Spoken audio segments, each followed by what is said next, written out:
Saturday night, 9 p.m. in the East Coast. That's Led Zeppelin. Turn it up a little bit. I used to get very high and listen to this. I used to smoke a lot of pot with my face, and the mouth part especially. I used to make marijuana pot go into my body, and I used to just sit in a chair. Turn it down a little because this is cacophonous and horrible and cunty. All right, turn it off, the music. Just turn it off. Don't fade it out. Just turn it off. This is gonna. I'm in a bad mood right now. I really am. This is my goal tonight. It's 9 p.m. Whoever is listening right now, my goal is that you fucking turn the channel before 9:10. Okay? You bunch of fucking radio listening cunts. I'm in a bad mood. It's hot in New York. My balls are surrounded by cotton. I've got boxer briefs on, and they're all wadded up. I have a pimple on my penis, and no one has fucked me in about 3 years. So how does that happen? All right. I'm wearing a Boston Red Sox cap today. Sorry, not really sorry. I'm wearing a Boston Red Sox cap, and people are looking at me. I'm in New York City, so I'm on the subway, and people are looking at me. And I forget I'm wearing the cap. So to me, people are just looking at the top of my head and grimacing, and I don't know why. And then all of a sudden I realize, oh, it's because I have a Red Sox cap on. And there's people really looking at me like, fuck you, because I have a baseball cap on with another team's logo. And I just want to shit right in their mouths because, you know what? I shit on the New York Yankees and the Red Sox. It's just fucking baseball. And it's a... You know what, man? Nobody black played for the New York Yankees till 1955. That was 8 years after Jackie Robinson started playing. Why do I hear phones ringing?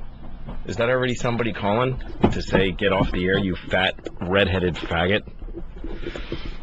Nobody played for the Red Sox who was black until 1959, 12 years after Jackie Robinson.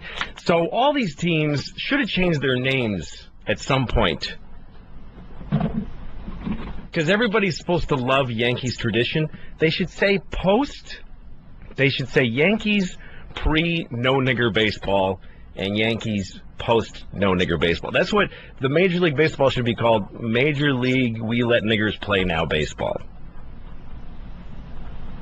And I'm not going to say N-word because I think that's the most offensive thing in the world. Because white people saying N-word, which I hear like on CNN, like white newscaster ladies saying N-word, but you're saying nigger. You're putting the word nigger in the listener's head, and yet you're saying N-word. So you're trying to get away with something.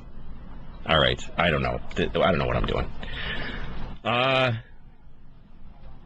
Led Zeppelin, marijuana. I did a lot of drugs when I was a kid, and now I'm a father of two, and I'm fat and I'm bald, and I have 2 Vicodin in my backpack that I got at a dentist appointment 5 years ago. I have 5-year-old Vicodin that is still my emergency, I need to be high drug. That's how sad life gets when you age and you get older and you have children. I wish I was still a teenager smoking pot and just sitting on a chair going, my mom's a cunt. I don't think I ever called her a cunt. And not even in my head. My mom's not a... she could even be listening. I don't know. You know what, though? My mom is so great and so supportive that, I could call her and say, hey, listen, can I call you a cunt for this radio show? And she'd be like, hey, if it helps, go ahead, dear. Anyway, I think... Give out the phone number? Okay, he just held up a piece of paper that says give out the phone number. Is it this little thing right here? Yes, the one with the phone number on it. All right. Oh, now you're being sarcastic. It's the lowest form of shit humor. You should die in a fucking AIDS accident. That's the thing where a lot of AIDS crashes into some other AIDS and it splatters everywhere and it goes in your mouth. 866-969-1969. Call that number if you want to talk to me about anything. I'll talk to you. If you want to call and have a word with Louie C.K., that's the number. Don't you like when I talked about myself like I'm in the other room? Oh, I got calls already. Kevin. Okay, let's hear what Kevin has to say. Kevin. Somebody just kill your babbling ass. What's that? Somebody kill your babbling ass Are already. you going to kill me, really? No, I wish somebody would kill you. Wow, you backed down really fast. That's really sad, Kevin. It's like, I'm going to kill you, man. Really? Well, I wish somebody would. Hey, I'm not going to do it. I wish somebody would do it. I know, I do too, Kevin. All right. You have a good night then, bud. You too. Take care of yourself. Okay, this one? Yeah. That's how I call. All right, folks, just bear in mind that there's no reason why this would go well. Kevin from Philly now. Let's see. Kevin from Philadelphia. I'm assuming that Philly is short for Philadelphia. Yep. How you doing, Kevin? I'm doing all right. Just want to say I'm a big fan of you, Louie, and I'm African American. I totally agree with everything you're saying about the L-word or nigga or niggas, whatever you want to say. You got a hood chance to say it, so keep on doing your thing, Louie. All right, man. I will continue to say nigger instead of the N-word. All right, Philly, Kevin, whatever your name is. Thanks, pal. All right. All right, let's see. Fred from Minnesota. I have to try to be more specific on this show after a few phone calls. But go ahead, Fred. What's up? Hey, Louie, how's it going? I'm all right. Just calling in to say hi, and That's great, man. That's a big contribution. I know. Goodbye. See you later. See, this is what I do. I ask people to call, and then I shut them down. Alex from Virginia, just hi. Oh, go ahead. Go ahead, Alex. Hey, man, what's happening? Good, how are you? Yeah, I'm good. How long are you on the radio for tonight? Is this your first time doing This is my first time doing this, and I'm doing this for 3 hours. And it's a solo gig tonight. It's just me sitting in a room with a laptop that has phone numbers on people's names on it. Dude, I got a lot of respect for you, man, because I love O&A, but they got a lot of support with all the comedians. Mm-hmm. You got a lot of balls to do this yourself, man. It's a lot of time. I know I have no business doing this. I have zero qualifications. You need What? Go ahead. get on the phone and get some people in there and help you out, man. Get some, Patrice or whoever. Yeah, but see, if they were here, I wouldn't be scared. And it wouldn't be... there is potential for a huge fucking disaster here. Well, And that's what I'm enjoying. I think it's a good time to take those two Vicodin right about now. Both of them? Radio Gold. All right, man. I might have to send out the kid for rum, so we'll see. All right. Thanks, Alex. Okay, Dan from Nebraska. I can't just take calls the whole time, but a couple more. Dan from Nebraska, what's up, motherfucker? You fucking... Hey, motherfuckers. How are you? Hey, you're a funny son bitch. Big fan of Lucky Louie, and wanted to see what you had planned for the future. Well, As far as TV shows. Lucky Louie's gone. HBO shoved it clear up their asses. And I am not. I'm just a comedian now. I might do another show like Lucky Louie, but somewhere else. That's the plan. That's what I'm trying to do. But Well, we love it when we love it when you're on the show, and big fan of yours. Thanks, man. All right, Dan.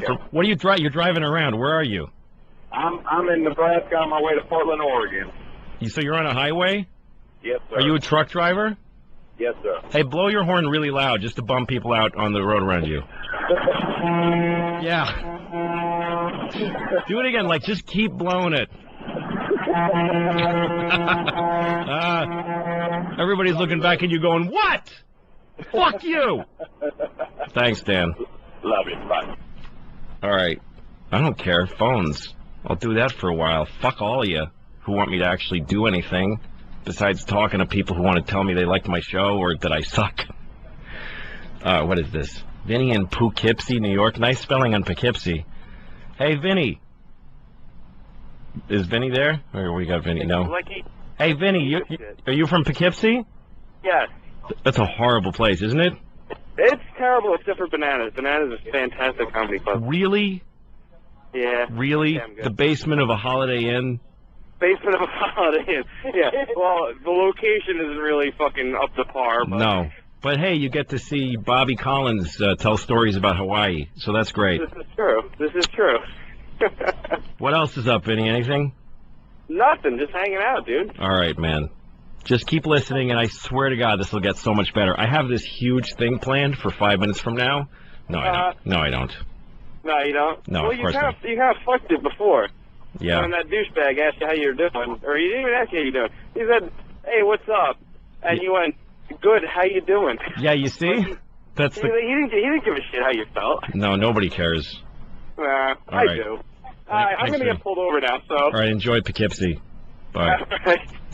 All right, let me see now. Let me just slow down on the fucking phone calls. What was it? Play the Jimi Hendrix for a second. Just play that shit. Sure. This is this song called Voodoo Child by Jimi Hendrix. And I used to get so loaded and listen to this loaded like it's the 70s. Like I'm Peter Fonda. We're going to get loaded, man. We're going to ride our machines. All right. Here's the thing about this Jimi Hendrix. And you can hear people hanging out in the background while he's recording a song. Who were the people that were so cool that they were in the studio while Jimi Hendrix was recording an album? Jimi Hendrix was black, and he had big teeth and a huge afro. And if he were alive today, I would suck both of his dicks. Do you understand? I'm not saying that I even know he had 2 dicks, but I'm saying I would suck his dick, and then when I was done, if he said, "Now suck this one. This is my other dick. Suck this one too," I'd say, "Dude, I'm sucking it." Listen to that shit. Who sounds like this now? What little faggoty fucking asshole kids that play music now sound like this? I'm too old. Turn it off. Never fade out. Just turn it off. Fading out like you're fucking somebody who would fade out. You cunt of a mother. All right, Matthew from Montreal. What's up, Matthew? Hey, Louie, I wanted to say I'm going to be at your show in Montreal when you're in here on the 19th. Oh, good. Yeah, I'm going to be in Montreal at Club Soda.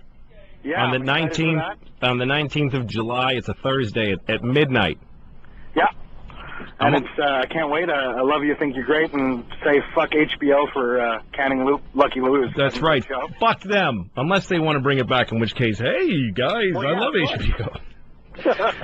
Yeah, that's going to be a great show. I'm doing an hour of all new material, nothing from Shameless. Everything I did on that special is gone. It's all gone. Wait. So that's going to be a great show. So tell your friends so that I can have people to talk to that night. I already got another bunch of people coming. I was telling them all about it. Check you out on your website. That's awesome, Matthew. Thank you. Hey, by the way, are you one of these Canadians who gets hung up on how we don't know your history? No, I could give a shit less. Yeah, you know, because some people in Canada, like, they go, we know all your history, so why don't you know anything about us? First of all, do anything that matters ever. Second of all, don't fucking learn our history then. Fuck you. What do I have to know everything about people that know about me? Anyway, it doesn't matter. America is a crime in progress at all times. We should give it to black people and the Indians, and we should all fuck our mothers. Thanks, Matthew. No problem. Thanks, Louie. All right. I'm hanging up on Matthew now. All right. No, I locked him. Like he's going to be here all night now. Okay, I got it. Don't get up. What do you think I'm See, this guy's totally helpful, and I scream at him. All right, let's see. Wants to talk music. Chris from Purchase College. Purchase. Hi. What's up, Chris? Listen, Jimi Hendrix kept refugees in his fucking bandana. He thought they were Mexicans, but they were actually Mexicans. What do you mean? You mean he thought they were Mexican because Mexican sounds like mescaline? Yeah, the guy was always fucked up. But the truth of the matter was, if he didn't have them, he wouldn't have been able to do what he was doing. He strung his guitar backwards because he told someone else to do it. Because he told somebody else to do it? Yeah, he had Mexicans doing the music that made him brilliant. But you said he thought they were Mexicans, but it was mescaline. Yeah, because he was fucked up because he's a stupid, thick-headed fucking Vietnam veteran. He didn't fight in Vietnam. Yeah, he was a fucking paratrooper. He was a fucking medic. He was a medic? Why does that part make you so mad? He was a medic! He was a medic. He was airborne. My father was airborne. I know these things. Your father wasn't airborne. Yeah, he was. No, he wasn't. Yeah. Your father's a liar. He got drafted in the 50s. Yeah, and he worked in a kitchen in Kansas. No, he jumped out. And he served fucking hot dogs to other fucking army faggots that didn't go either. No, he was in New Jersey. Now you laughed. Now I know you're not mad. Fuck you, Chris. Get off the phone. He's gone. Trying to act mad. Saw you at Bananas. What is this guy? Kim. Oh, this guy. A guy named Kim. A woman named Kim. Hi, Kim from North Jersey. How are you? I'm great. How are you? I don't know. Not so good, but it doesn't matter. No, do you remember I jumped on you at Bananas? Oh, yeah. You were just I was at Bananas in Jersey, and after the show, this girl just jumped on me and wrapped her legs around my waist and yelled or something. Why did you do that? Because I'm totally in love with you. I think you're the hottest guy. That's great, Kim. But then you shot me down. You told me you were married. Yeah, so while you were around my waist, I said, I'm married? What a fucking married faggot. You told me you were married, and when I hung my head down in shame and walked away. Well, so you should have, you little hussy. You know I'm married. How dare you? I'm really not a hussy, though. I know you're not. You just... Kim, you're one of my friends on MySpace, too. Oh, really? I don't get very much correspondence from you. See, I can't talk to you on the air, though, because you're just nice, and I can't shit on you. Oh, I don't... I'm really not into that, but... Yeah. You know... Okay.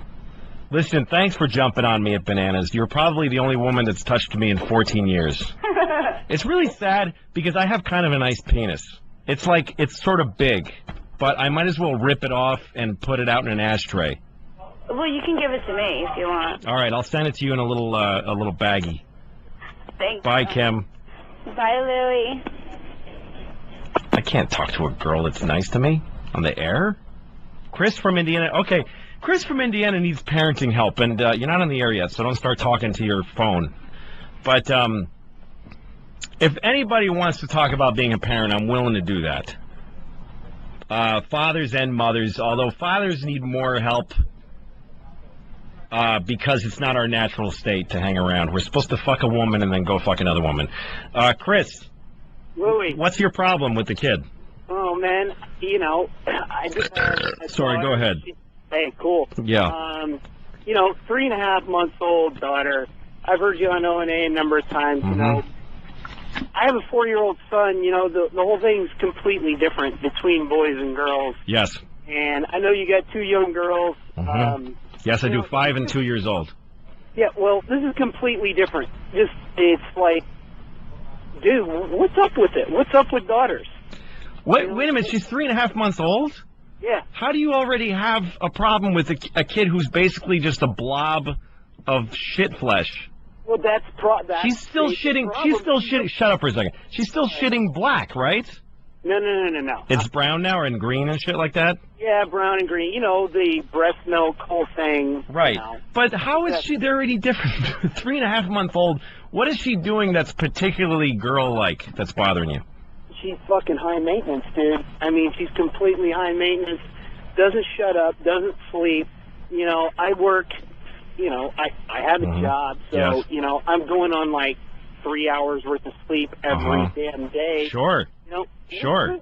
And my son, trust me, no picnic, okay, when he was young, but certainly much more so than the daughter. Love her to death. But why did you have a baby if you wanted to sleep? That's a good point. Yeah, here's the thing. You had a baby. You've got a fucking being in your house who doesn't know how to sleep, doesn't know how to shut the fuck up. What is she going to shut up? What is a 3.5 month old actually going to think? This guy's working really hard. I got to give him a break. She's a fucking stupid baby. And she's going to be stupid for a long time.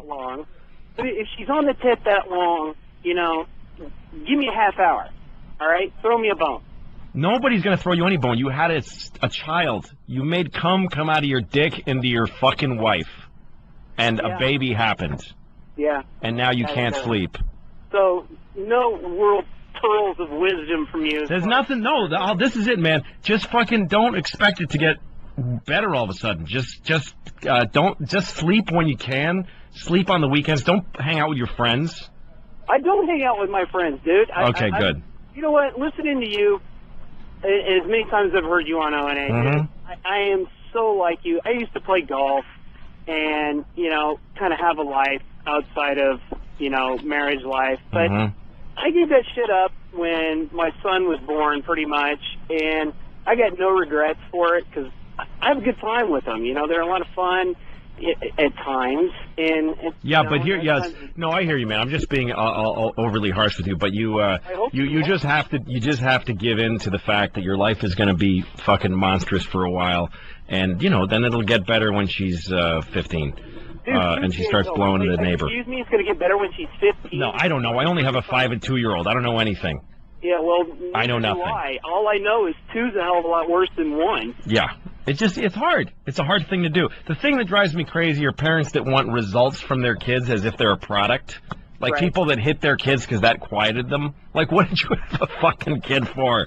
Listen, man, good luck. You sound like a good guy. You're doing the best you can, and it sucks right now. There's nothing anyone can say that's going to make it better. Hey, by the way, I thought of you today because my daughter finally had a shit that went up her cunt. That's terrific, man. Yeah. And God bless America. Exactly. All right, Chris, I hung up on you in the middle of your sentence because it pleases me. Some guy wants to talk about Vicodin. What's up, man? AJ? Hey, how's it going, Louie? That's all right. What's up with you? Tell me something. I miss Bill Hicks. You miss Bill Hicks? Yeah. He was a funny guy. That makes me sad. But, he's dead now. You know, that Vicodin you got, if you crush it up and you snort it, it's kind of like, smoking a bunch of joints, except it's completely different. I never tried snorting Vicodin before. I don't like snorting things. Yeah. Yes, I do. Why did I just say that? I'll try it. Thanks, AJ. All right, man. He waited a long time to say that to me. That really makes me sad. Not really. Okay. Doug in New Jersey. What's up your ass? Louie, love you. Love the show. Thank you, Doug.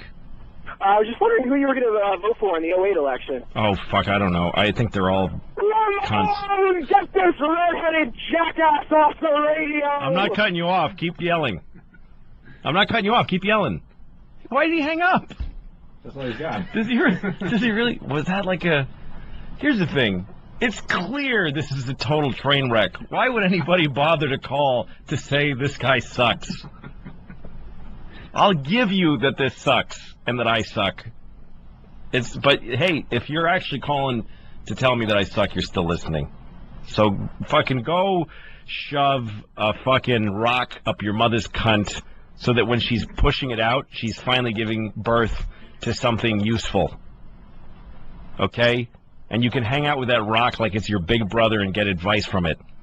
You fucking cunt. I'm not even mad. I don't care. Enjoy yourself. All right. Jeff from Nolans. What's up, Louie? What's going on, Jeff? Just curious, man. My daughter's 11. She's starting to wear those little hot pants with, the lame, hot ass and stuff like that on her shorts. And it's starting to develop and stuff. What do you think about that?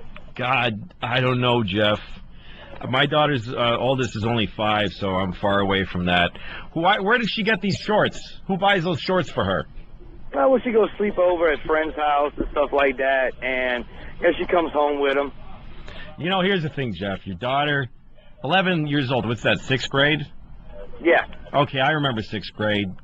Boys and girls were kissing already. And girls are sexual people after that age. So that just is what it is. All right. And all you can do is hope that she enjoys making out with the boys she makes out with, and that they make her feel good, and that she uses sound judgment and doesn't fuck a horse or a fat man with no condom on.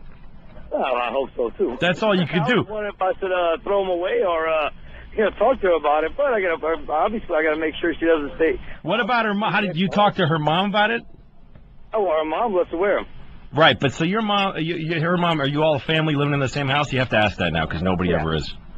Yeah, so talk to your wife and say, what do you think of this shit with the hot pants? And she'll have some point of view because she's a woman with a vagina, so, I mean, monitor it, and it's a new part of your job as a parent, is that your daughter is a chick. who kisses boys. It's the way it is, man. And someday she's going... The day's going to come when she's going to suck a dick. It's going to come, and you're going to still need to be her... Yeah, I got to deal with that. You're going to have to be a father of a person who blows people. I know. Unfortunately, I got to deal with that. But I love you, Louie, man. When you coming down to New Orleans? I don't know, man. There's no comedy clubs down there, but I will come down there soon. I really want to, so I will. Man, I hope so, man. You got to follow down here, bro. Thanks a lot, Jeff. Take care of yourself. All right, man. Have a good one. Drunk-ass fool talking about titties. This is Ron from Philadelphia. What's up, Ron? Yo. What's up, man? Yo. Did you see the hot dog eating contest? No, I don't know what you're talking about. Nathan's hot dog eating contest. I don't know nothing about that. Yo, Pat from Unaki was in it. I don't care. You don't care? You don't like Pat? I don't know Pat. I have no idea. Yo, anyway, Louie, you were the shit in New York. You fucking killed. We came all the way from Philly to see you. You were one of the best. You're a fucking king, Louie. Thank you, Ron. Take care. Among mortals. Go get drunk again. Take care, man. Good guy. Sorry. I like that guy. He was drunk. There's a guy from Eddie from Delaware, and there's nothing by his name. He just exists. I'm putting him on. Eddie, what's up your ass, my friend? I just wanted to call for Cat Noise Saturday. I don't know what that is. Oh, is it Cat Noise Saturday? Not to my knowledge. No. Keep going. Go ahead. More cat noise. Why do people hang up when I invite them to stay on? He could have meowed for 14 minutes. I would have had no problem. Okay, Blake from Oklahoma City. What the fuck do you want, you motherfucker? I don't know what I'm doing. I want to know what I'm listening for. What's planned over the next 2.5 hours? I'm not going to tell you because what would be the point? Something to listen for. What? I'm going to listen no matter what. So just do you have anything planned? Listen, man. If I was to tell you what I had planned, that would ruin everything. There's somebody coming in here tonight. You're not. No, there's not. There's nobody coming in. It's just me doing this for the whole time. Nothing's going to blow my mind. Listen, what did I say in the first minute of this show? What did I say my goal was? Danny? Well, it's been 26 minutes. I passed the 10-minute mark, and I'm just wondering what else we're going to hear. You know, I'm struggling with this right now because here's the thing. Off no matter what, but well, here's the problem, Blake, is that like I'm trying to find a angle to shit on you from, or to say fuck you, I don't care. But the fact is, your concern is totally well-founded, and you sound like a completely level. You sound like me if I were listening. I'd want to call and say, could you just give me an idea if this is going to get better? Because I don't really want to waste my time. I want to give you the benefit of the doubt. I'm concerned for you because I don't want you to feel bad, but I want you also to know people are listening, people are laughing, but so don't feel bad about nothing going on. Oh, listen, this is just the way it's going to go, and hopefully it will develop, but I have no idea how. I really don't. I have no plan. It's just solo the whole night? The whole night, 3 fucking hours. And I'm on a 3-hour drive right now, and I just started, so I will be in the car for the entire time. Stay listening because you're giving me a impetus for I don't even have command of the language. I have no business broadcasting. You've given me a goal. Now that I know that you're in Oklahoma City, which is the shit cunt of America. I'm in Dallas on my way to Oklahoma City. That's even worse. That you're going from Dallas to Oklahoma City. That's Oklahoma City, Boomer Sooner. That's like driving from a fat woman's cunt into her asshole. And now that I know that you're doing that and listening, I actually have like motivation to try to make something happen. So keep listening. Ryan Regan was in Oklahoma City the other night. I went to see him. Why don't you ever come to Oklahoma City? You know what? I spent New Year's Eve in Oklahoma City. Where'd you go? I worked at a place, this is so many years ago, and it was called Joker's Fuck You. I don't know what it was. No, that's awful. That's awful. Oh, God, it was the worst night of my life. So I have kind of a problem with Oklahoma City. But I will come there. I'm no... I mean, I know 50 people that will have a ticket in 5 seconds. That's great. I'll make $14. No, thank you, Blake. Those 50 people will tell another... Thanks, Blake. I swear to God, this will get better. You suck a bag of dicks to yourself, my friend. Take care. All right, see you. How did you get... Okay, let's see. Matt from Long Island. Go ahead, man. What's up? Matt. What's going on? Yo, Louie, how did your wife let you out of the house to do this bullshit tonight? You know, it's actually a good question, because I was in upstate New York. That's where our house is now, and I said, I got to go down and do the XM show. And she's like, well, what time is it at? And I said, 9. And she said, so what train? I said, I want to take an afternoon train so I have time to get to the city and, you know, I didn't want to get to the city at 8 p.m. and run here and do the show. And she's like, why not? And I'm like, because it's the fucking national satellite radio show. And I would like 2 hours to sit in a fucking park bench and go, what the fuck am I going to do? That's why this show sucks. Thank you, Matt, because let's blame it on her. She didn't let me come down here fast enough. That's bullshit, Matt, because she actually was really cool about it. And she said, go down there whenever you want. I took a 1 o'clock train. And you know what I did, Matt, with my time? I bought a fucking iPhone, like a white, gay asshole. And I spent all the hours from 2 p.m. until now trying to figure out how to make my mail work. So that's what my wife did. I can't say that it's her fault. All right, well, I think you're a genius anyway, even if the show does suck, huh? It does, doesn't it? God damn it. Thank you, Matt. All right, who else here? Okay, let me stop on the phones for just a minute. Just a minute. See, the phones are kind of addictive because then my brain doesn't work between calls and I got nothing to say. All right, I'm going to take a call while I look at my fucking thing, okay? Somebody fucking come on. Penis ointment type person. Ryan from Texas, what's up your mother's ass? Yeah, in regards to what you were saying about the pimple on your penis earlier, I was wondering if you use, like, a special celebrity cream or is it... Don't make a fake voice. Don't make a fake voice. You're not on Saturday Night Live. You're not a professional fucking person with a fake voice. Okay, Michael from Oklahoma. Jeez, Oklahoma heavy tonight. What's up? I love you. Love the show, man. Thanks, motherfucker. You're doing awesome, man. Just love you. Thanks, you fucking motherfucker, you. Hey, seriously, though, man. Yeah. A couple months ago, you were on O&A talking about, you know, how your life changes when you get married, but how it really changes when you have kids. You know, you're no longer husband and wife. You just kind of coexist because the kids take up all your time. Mm-hmm. Me and my wife, we've been married about 9 years, and we were really having some problems, and I made her listen to the replay on that shit.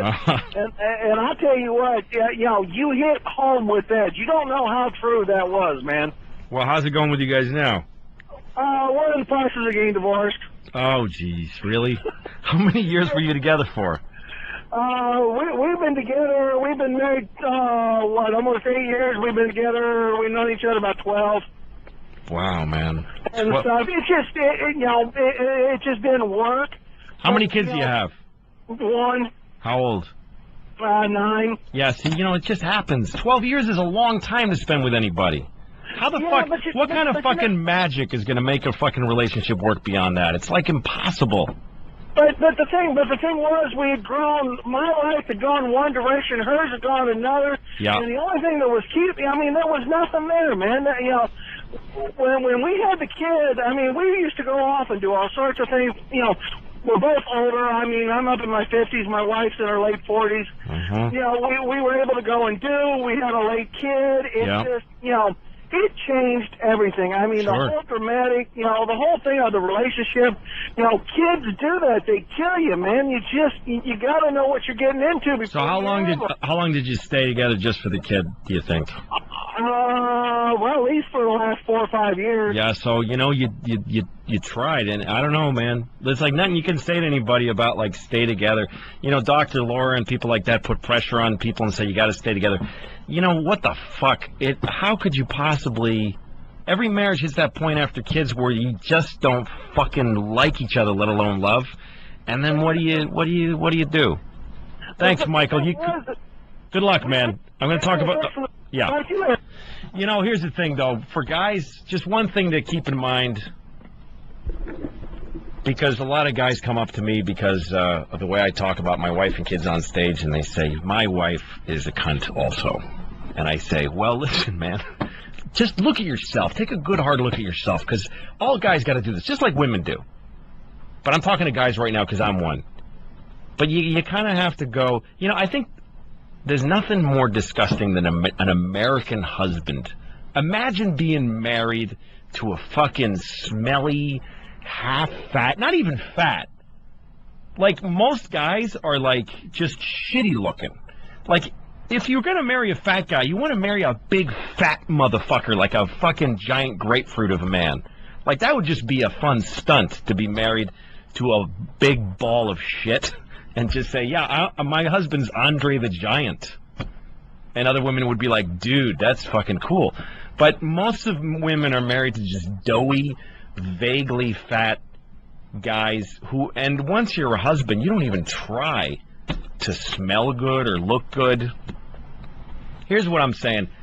The American husband has declined so much as a person.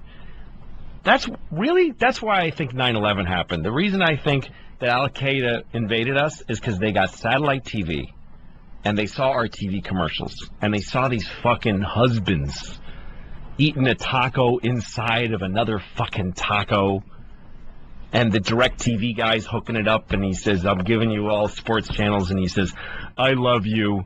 And the fucking Arabs are watching this going, I'll invade these fat faggots. Who's afraid of those guys? It was better when the American husband used to be some dude smoking a cigarette with nice hair. God damn it, I'm the worst person to ever be on the radio. Somebody else talk. Frank from Athens, Georgia. What's up, man? Oh, hey, yeah, you really need to get your act together there with the look. Yeah, my kids are assholes. They are? How old are your kids? They're 2 and 4. They're 2. 4-year-old's all right, but the 2-year-old's an asshole. Yeah, what kind of asshole-ish things? Is it a boy or a girl? It's a girl. Yeah, what does she do? She's just spoiled. She's always wanting, her mom's always buying her shit. Mm-hmm. And I'm trying to tell her that, we don't need to be spending money on shit. Mm-hmm. Buying her shit. And I think it's because she can't handle, dealing with it. I don't know. Yeah, no, that's what a lot of parents do, is they just give their kids shit, and then they complain that their kids want stuff all the time. Yeah. Like, people that give their kids video games and then yell at them, get off the fucking video game. Don't give your kids a fucking video game. Don't let them watch television. Don't give them a million toys, and don't feed them sugar. Like, you ever been on an airplane and there's a kid on the plane with a fucking video game and a Mountain Dew? Yeah. How is he not going to turn into... Shut the fuck up when he's playing the video game. Yeah, exactly. But then he needs a video game in order to shut the fuck up. I need a video game to shut the fuck up on an airplane. Yeah. How about you? Well, you're a grown-up. So but barely. Yeah, I know. Good luck, Frank. Thanks. All right, Alex Jones. Alex Jones from Austin, Texas. What's the thing with you? Talk. Make your face make noise. Hey, how's it going? Am I on the air? No, you're not. I'm just pulling you aside for a second. I want to find out what you want to talk about first. Okay, I'm into conspiracy, and I figured since you didn't have nothing else to do on this show, why not talk about conspiracy? Okay, so if I put you on the air, what do you want? What are you going to say? What are you going to ask me about? Aliens in control of the planet. Aliens are in control of the planet. Chemtrails, fluoride in the water, all that good stuff. What about fluoride in the water? What about that? It basically makes you very passive and kind of stupid. The Nazis figured it out. The Nazis figured it out? Yeah. How to make people passive. I don't know if I can put you on the air. I think it might be a mistake. Because that might upset people. Because fluoride is supposed to be good for your teeth. And if people find out that the Nazis put it in the water, they might get upset. Well, all I got to do is go buy a filter. Change your toothpaste. You there? I'm here, Alex. Okay, cool. All right, I'm not going to put you on the air, though. You can't be on the radio with that kind of thing. It's just going to upset people, and they're all going to kill themselves. Well, they won't kill themselves. Well, They should. How do you know? You got to be a little more responsible with your ideas. Well, it's worth looking into. What if it's true? You got a good point, man. I'm not going to put you on the air, though, okay? All right, good night, man. Fucking moron. Okay, let's see. What do we got here? Okay, what does this guy want? Steve from New York City, what do you want? Hey, Louie. I'm about 15 blocks away right now. I work in radio. I'm not doing anything tonight, so if you want a co-host or somebody to find some material for you, I'd be happy to do it. I think that's very generous of you, but I'd rather shit in a hat and wear it for the rest of my life. Thanks, Steve. 3-year-old terror, what do I do? Okay, hey, guy in New York City, you got a kid and she's a terror? He? Yeah, her name's Alexandra. she drives a wedge between me and my wife. I love her to death. She's a great kid, but she just freaks out constantly and screams until you give in, and I just fight with her constantly. What makes you, like, what do you give in? Like, give me an example of you giving in. An example, I'll say, don't do that or I'm going to take that away. Mm-hmm. And she'll do it, I'll take it, and then my wife will say, don't do that, you're torturing her, and I'll give it back to her like a chump. Have you ever talked to your wife about this? Yeah, she's just stubborn. My wife is thick. But here's the thing. Just try this. And I don't care if this is boring for listeners because this is important for you to know. Take your wife aside later. Don't fucking, because I know what happens. She says, give it to her, and you turn to your wife and say, what the fuck did you do that for? And she says, well, you're torturing the kid. And the kid goes, nah. And then you just leave the room and go drink a beer and shit in your own mouth for the rest of your life, right? Well, basically. So try this, man. Just next time you're sitting with your wife watching fucking Dancing with the Cunts or whatever it is, just turn to her and say, can I talk to you for a second? And she'll go, what? And say, don't say what like that. Just listen. Maybe I have something to say. And turn off the TV. And say, okay. Listen, when I try to discipline the kid or try to bring consequences to her for what she does, please don't undercut me.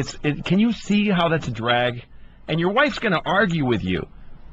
But, yeah, it's happened numerous times. Yeah, but don't do it in the heat of the moment. You got to do it at a time where you're not fighting, when everything's cool.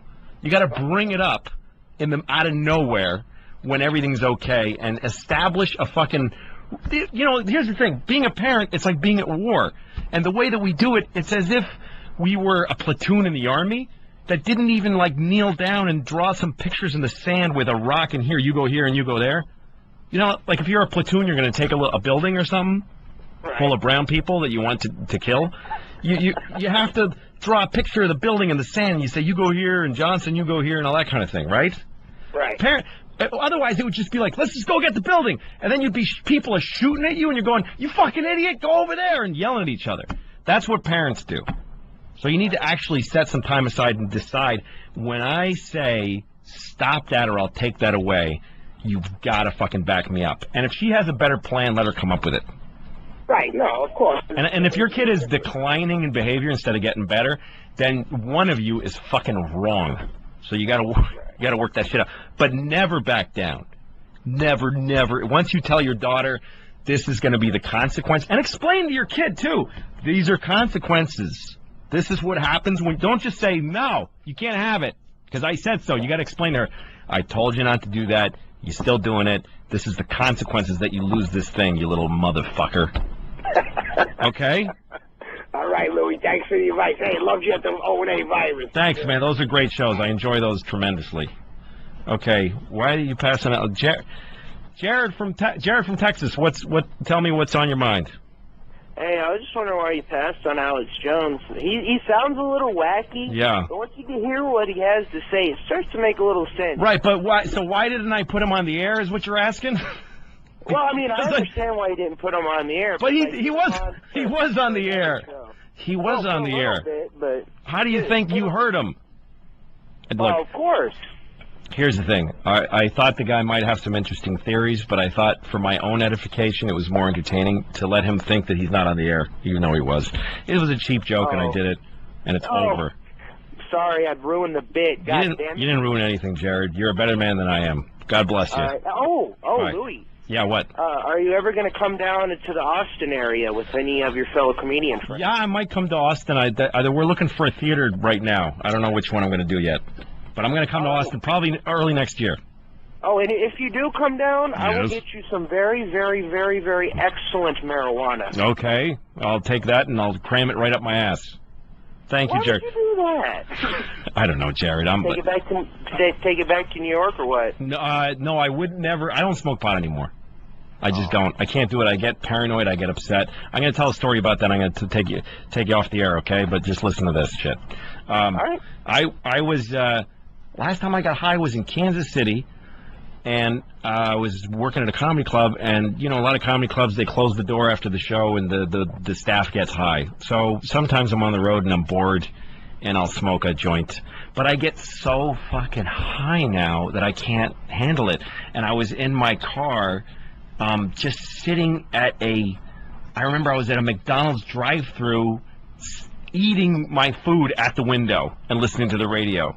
Like, I just remember that moment that I'm eating the burger and listening to the radio, and I look over to my left, and the lady's looking at me like, why are you still fucking here? That's how high I was.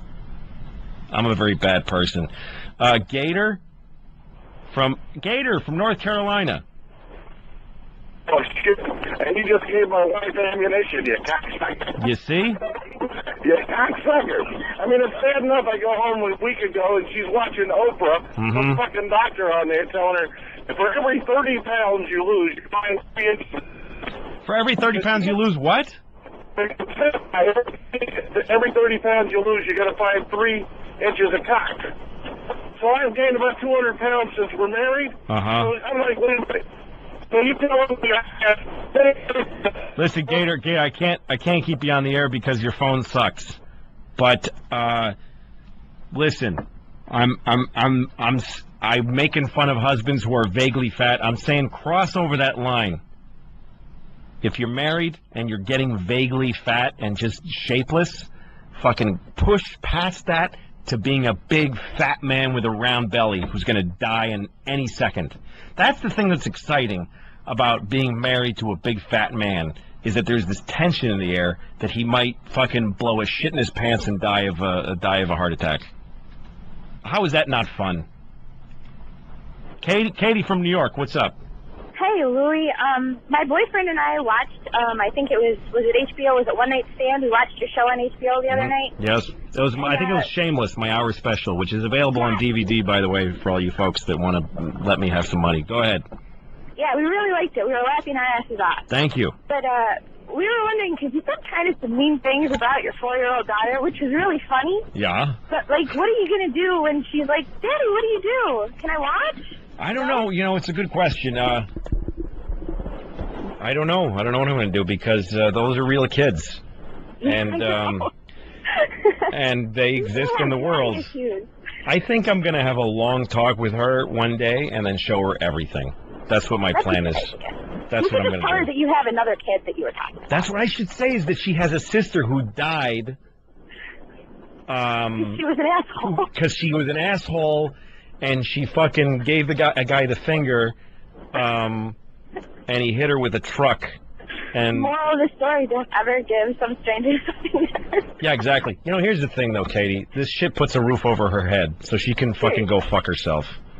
Thank you, Katie. God bless you. No problem. All right, somebody that's been on for too long on hold. Rob from Long Island. Is that me, Rob? Yeah, that's you, Rob. What's up, Louie? How you doing, buddy? Good, man. How are you? Listen. Love the show, Lucky Louie. Awesome. I love Jim Norton, O&A. Yeah, me too. Bringing up kids. I'm trying to teach my daughter to be a lesbian. You trying to teach her how to be a lesbian? Yeah, because I don't want any guys just fucking stabbing her in the cunt with a fucking cock, and then, you know, all of a sudden, you own her, you know? Or... You don't want any guys stabbing her in the cunt with their cocks. Exactly. Wouldn't you like a fella to make love to your daughter and make her happy? How often does that happen, buddy? I don't know. I mean, it's going to be sincere with some guy who's not going to just divorce her in a couple of years, and, you know... You're looking too far ahead. At some point, someone's going to fuck her and she's going to like it. Not every guy, how old is your daughter? I'm 37. My daughter is 13. Your daughter's 13. Look, at least a few guys are going to feel her up. It's going to be exciting for her. Someone's going to fuck. Not every kid that's fucking her is going to divorce her when she's, 38. Yeah, but the one that's going to try to, marry her and whatnot, I'm sure it's going to end up in divorce, and then she's going to get screwed or whatever, or, Yeah, but so what's wrong with that? Seriously. I don't know. Pressure on me. What do you want because you think she's going to move back home with you? Yeah, exactly. Yeah. I got a boy who I don't really, he can do what he wants. He can go out and just... So how are you going to teach your daughter to be a lesbian? How are you going to go about doing that? She's already a racist, so... She's already a racist? Yeah, she's already a racist. My father and my father-in-law... Right. Just don't like black people, and so... You don't like what? They don't like black people. My father and my father-in-law taught her to dislike black people. Do you not like black people? Of course I like black people. I don't give a shit. All of them? All of them? What about the bad ones? Yeah. No, so your father and your brother-in-law, did you just say? My father and my father-in-law Have taught your daughter to not like black people. not like black people. How did they skip you to her to tell her not to like black people?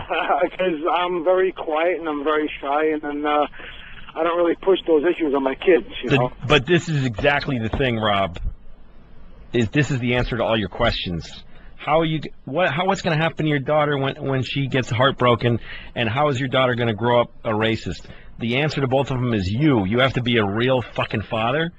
Oh, I am a real father. I know you are.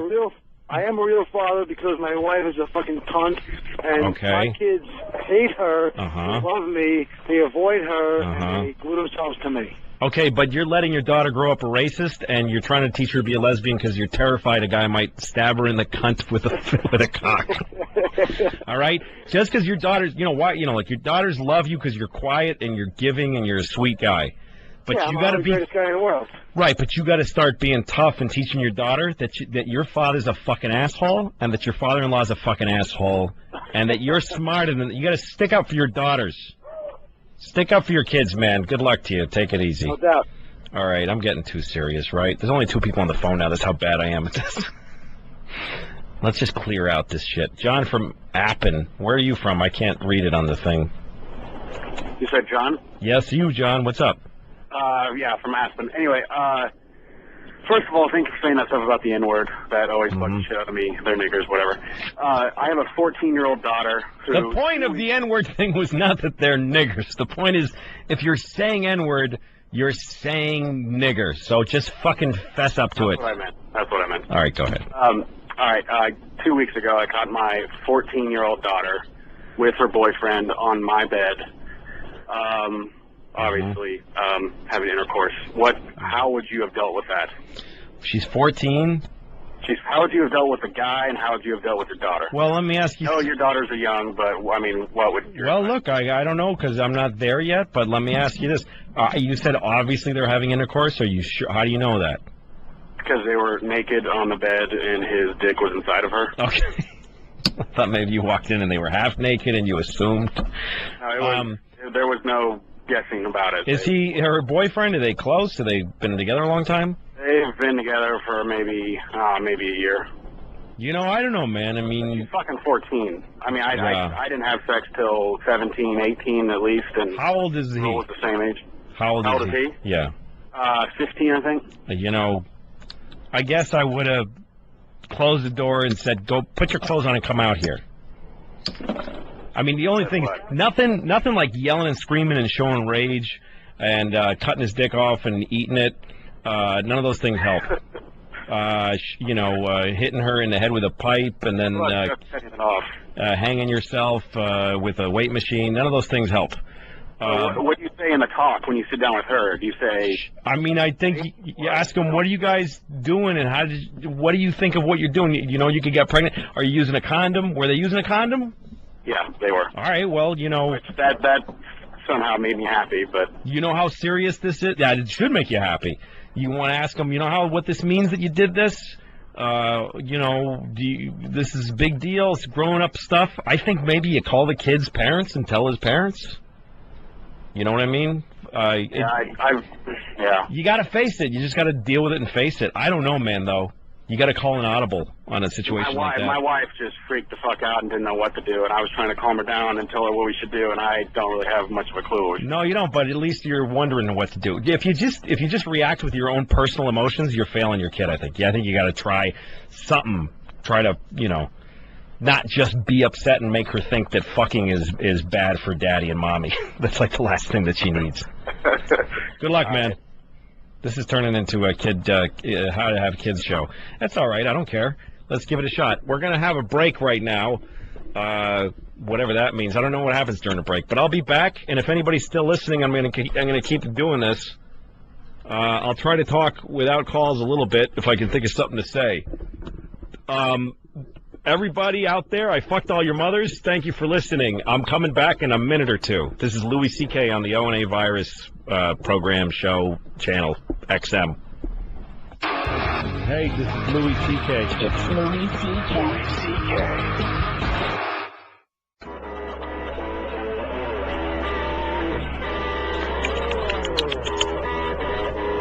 here comes the good part. Ready?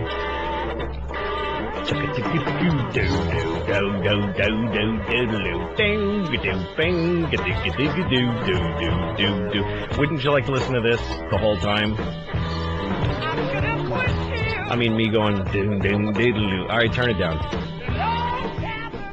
He's still fading the fucking song. AIDS into your eyes. All right, folks. Here's the deal. I took one of the Vicodin, and I'm already pretty sure that it was a mistake, because that shit works fast. Let's just see how this goes. Maybe it'll slow down my heart rate a little. I think I'm talking too fast. I smoked a Lucky Strike cigarette. Mighty fine tobacco, no filters. I buy my Lucky Strike cigarettes now and again. Excuse me, not really. At this deli down the street from me.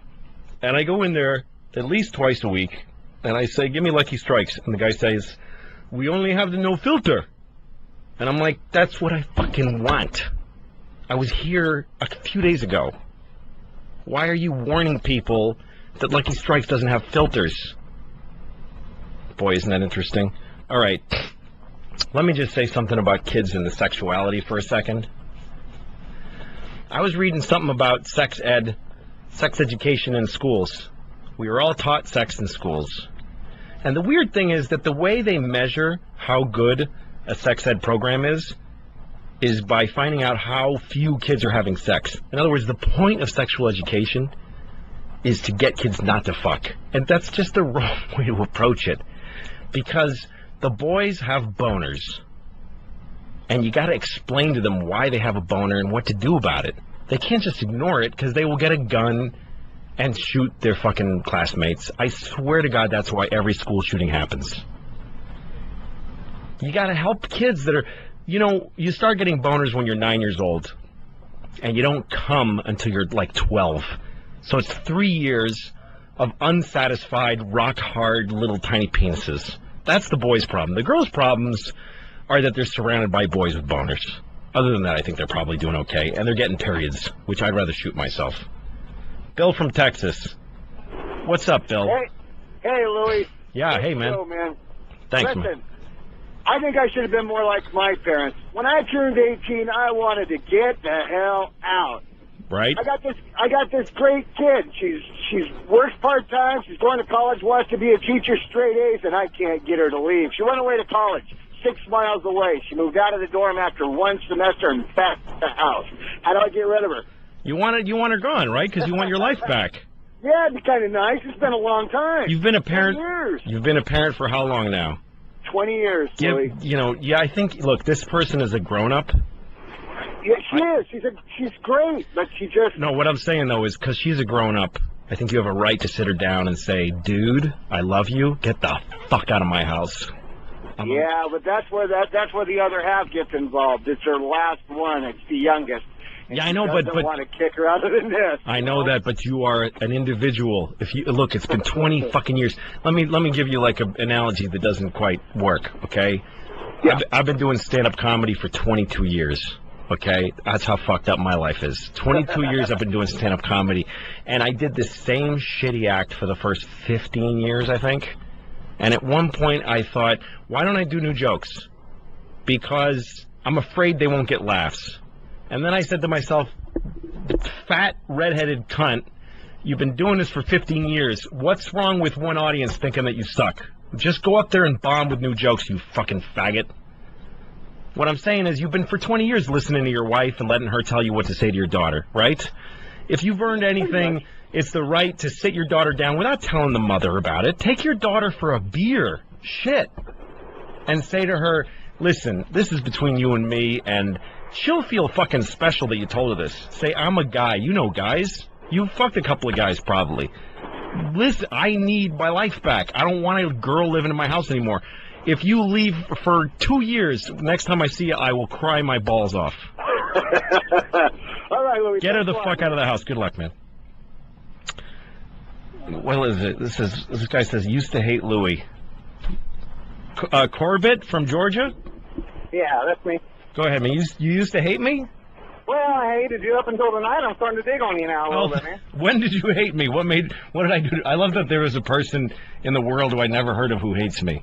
Well, you know, it wasn't really that personal that I hated you. Yeah. I just kind of felt like it was just a gimmick to deal with your wife or anything, because, you know, I'm cooped up with my wife 24/7. We got a pretty decent relationship, so I thought everything was a gimmick. But I've heard you tonight talking, and I don't know, you've been really honest tonight. I like the fact that you came on the radio right away and said, hey, this is, you know, probably going to suck, and you won't like the first 10 minutes. And, of course, I'm stuck glued to the radio, of course, from that point on. But I just liked your honesty and everything. And I've listened to you on O&A before, and I found myself on opposite sides of of differing opinions from what you have. And I don't know, I'm really starting to like you, though. Oh, thanks, man. Well, keep listening. Enjoy the show, man.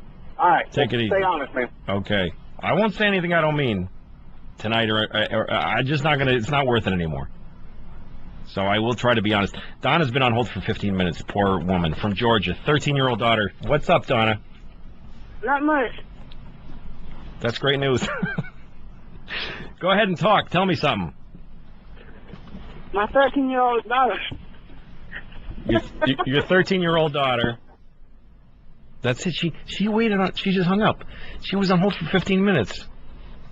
Donna, if you're listening, just call back, because you sounded interesting. You sounded unlike people that I know in the world, for some reason. 24 minutes. Jessica from Long Island has been on hold.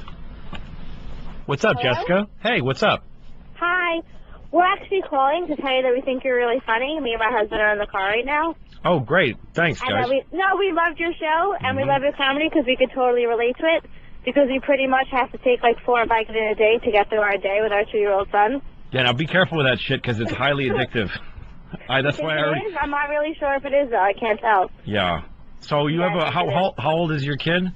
He's 2. He's 2, and you guys are in a car by yourselves. Yeah, my mom's watching him. See, that's awesome. That's why you're gonna be all right, because you're spending some time together. Where are you guys going? We just got back from Peter Luger's. We're going home right now. So you went to Peter Luger's. You had a steak. Yeah, steak, some wine. Some wine. Just home. the two of you. Yes, isn't that great? That's awesome. And see, other people are looking at you in your booth, and they're saying, "Look at that. That's a married couple by themselves. What the fuck could they possibly have to talk about?" I know, right? But there you are. We don't get to do it that much. We just can't talk about this thing. Can't talk about our son. Can't do it. That's great, man. That's great. Are you gonna have sex with your husband tonight? Maybe. Maybe. He's going to have sex with you tonight. When you get home. He said no shot. No, I said maybe. No shot. Why, does he have red wine and steak dick? Is he not going to make it? He said no shot. I don't know why he said no shot. I don't know why he said that. No shot. So you know what I mean? Now it makes me want to not have sex with him. You really listen. You should fucking rape your husband tonight. No, I will. You should rape him. Just fucking sit on his limp dick and smash it into your pussy. I'm so. That's real man rape. If he's hard, it's not rape. That's what the important thing here. You need to just bash your pussy into his fucking... Okay, I'm really embarrassed right now. I can't do that. Embarrassed? The fuck? Just do it. Just mush it against his ball. Rape his balls. Yeah, I'm gonna do that. Exactly that. Rape his balls. All right, Jessica. Good luck with that. All right. Good. That's what I think really women should do if they don't like their husbands, is rape them. Don't fuck him. If he gets hard, it's over. Just get it, go away. But just fucking blow his limp dick. Does that mean anything? No. What am I talking about? All right, Josh from New Mexico. What happened to you? Hey. Tell me your story, How's man. it going, Louie? You know, I have no idea. I'm a big fan. Thank you. Hey, I took a Vicodin. I'm starting to feel it. Okay. I talked to Patrice about the situation. It was a little different. Did you hear how he dismissed that? I said I took a Vicodin. He goes, yeah, okay. Listen, I talked to Patrice. Go ahead, Josh. What's up? You talked to Patrice about this. What happened? Yeah, it's evolved since then. Back then, she just got pregnant. But right now, we're moving in. Should I marry her just because we're having a kid together? Why what would be the point of marrying her? It's just old rules, I guess. Does she want to get married? She wants to get married. Her family wants us to get married. Fuck the family. Fuck the family. They're not living in your house with the fucking shitty kid and the two of you yelling at each other. fuck everybody else but the two of you and this fucking awful thing that's going to come out of her vagina. So should I feel bad whenever she says, you have to marry me? Yeah, because... Can I tell her no? How do you feel about her? Do you like her? Do you love her? Yeah, I love her, but I'm not ready for a marriage. But you're going to have a kid and live together. So... Yeah, well, I hear what's going on with your, whole, it's just a miserable... So you want you want to be able to exit. You want a way out? I don't really want a way out. I want to be in the child's life and everything. Right, and you want to be with her because you love her on some level, right? Yeah. But you don't... So what is it about getting married that is like a block for you, that's stopping you? I guess it's just the other pussy that I wish I could get. Ah, the other pussy. How old are you, man? I'm 25. 25? There's so much pussy that you're going to... If you don't marry this woman, next week you're going to fuck Jessica Simpson. I swear to God. Oh, yeah. You're going to fuck every woman on the earth. No, really. Here's the thing I would say, and I am at the shit end of a long road of a tough marriage and kids, which means just like any other marriage and kids, all right? There's nothing special about me. The one thing I can tell you is that you have to be totally honest, no matter the thing that you're really fucking afraid to say. Married people are always two people in a room, and both of them have something they really wish they could say, and they will die not saying it, and it will ruin their lives. So what you need to do is say to your girlfriend the fucking following list, which makes you not a monster, but a human being. A, you are excited to be you want to be a father to this kid. B, you love her and you want to be with her right now. C, you're only 25. You're fucking young, and you still want to fuck other people. Oh, yeah. She has to know that. And if finding out that you want to fuck other women makes her want to go away from you, that's the reality. You want to fuck other people. You still want to. Yeah, but that goes up against the whole relationship part, doesn't it? Not if it's the way you... Not if it's the way you feel. It maybe doesn't mean you have to fuck other people, but maybe all that means is that just don't make me marry you right now. Or is it... I'm going to get her a 5-year subscription to Bride Magazine, so... Yeah. Is that a car crash? One thing I would say, though... No, I don't care. I'm not going to judge you. You think I'm doing anything? If I was killing on this show, I would do the car crash, even though I don't have that button. But I can't judge a single person for making a shitty joke on this show right now. Look, man, just fucking tell her how you feel. Just tell her. Tell her. You don't have to say I want to fuck other women. Just say I'm really having a hard time marrying you, and don't bullshit her about it. And fuck her mom and her dad and all those people, and your mom. Fuck all those people. It's easy for them to fucking push you into some shit that they push themselves into. Fucking idiots. Yeah, Louis C.K. shameless. Good luck, Josh. Yeah. He's gone. Let's see. Yeah, man, there's really not a great answer to a lot of these questions. I mean, it's like raising a kid. We live longer than we're supposed to already. Romeo and Juliet were 12 years old, by the way. Like, you're supposed to marry in your teens and have kids and then die of diphtheria or some other fucking yellow skin disease when you're like 30. So look, man, it's tough. John from Cleveland, what's up, man? Hey, Louie, love your show. Thanks, John. What's up?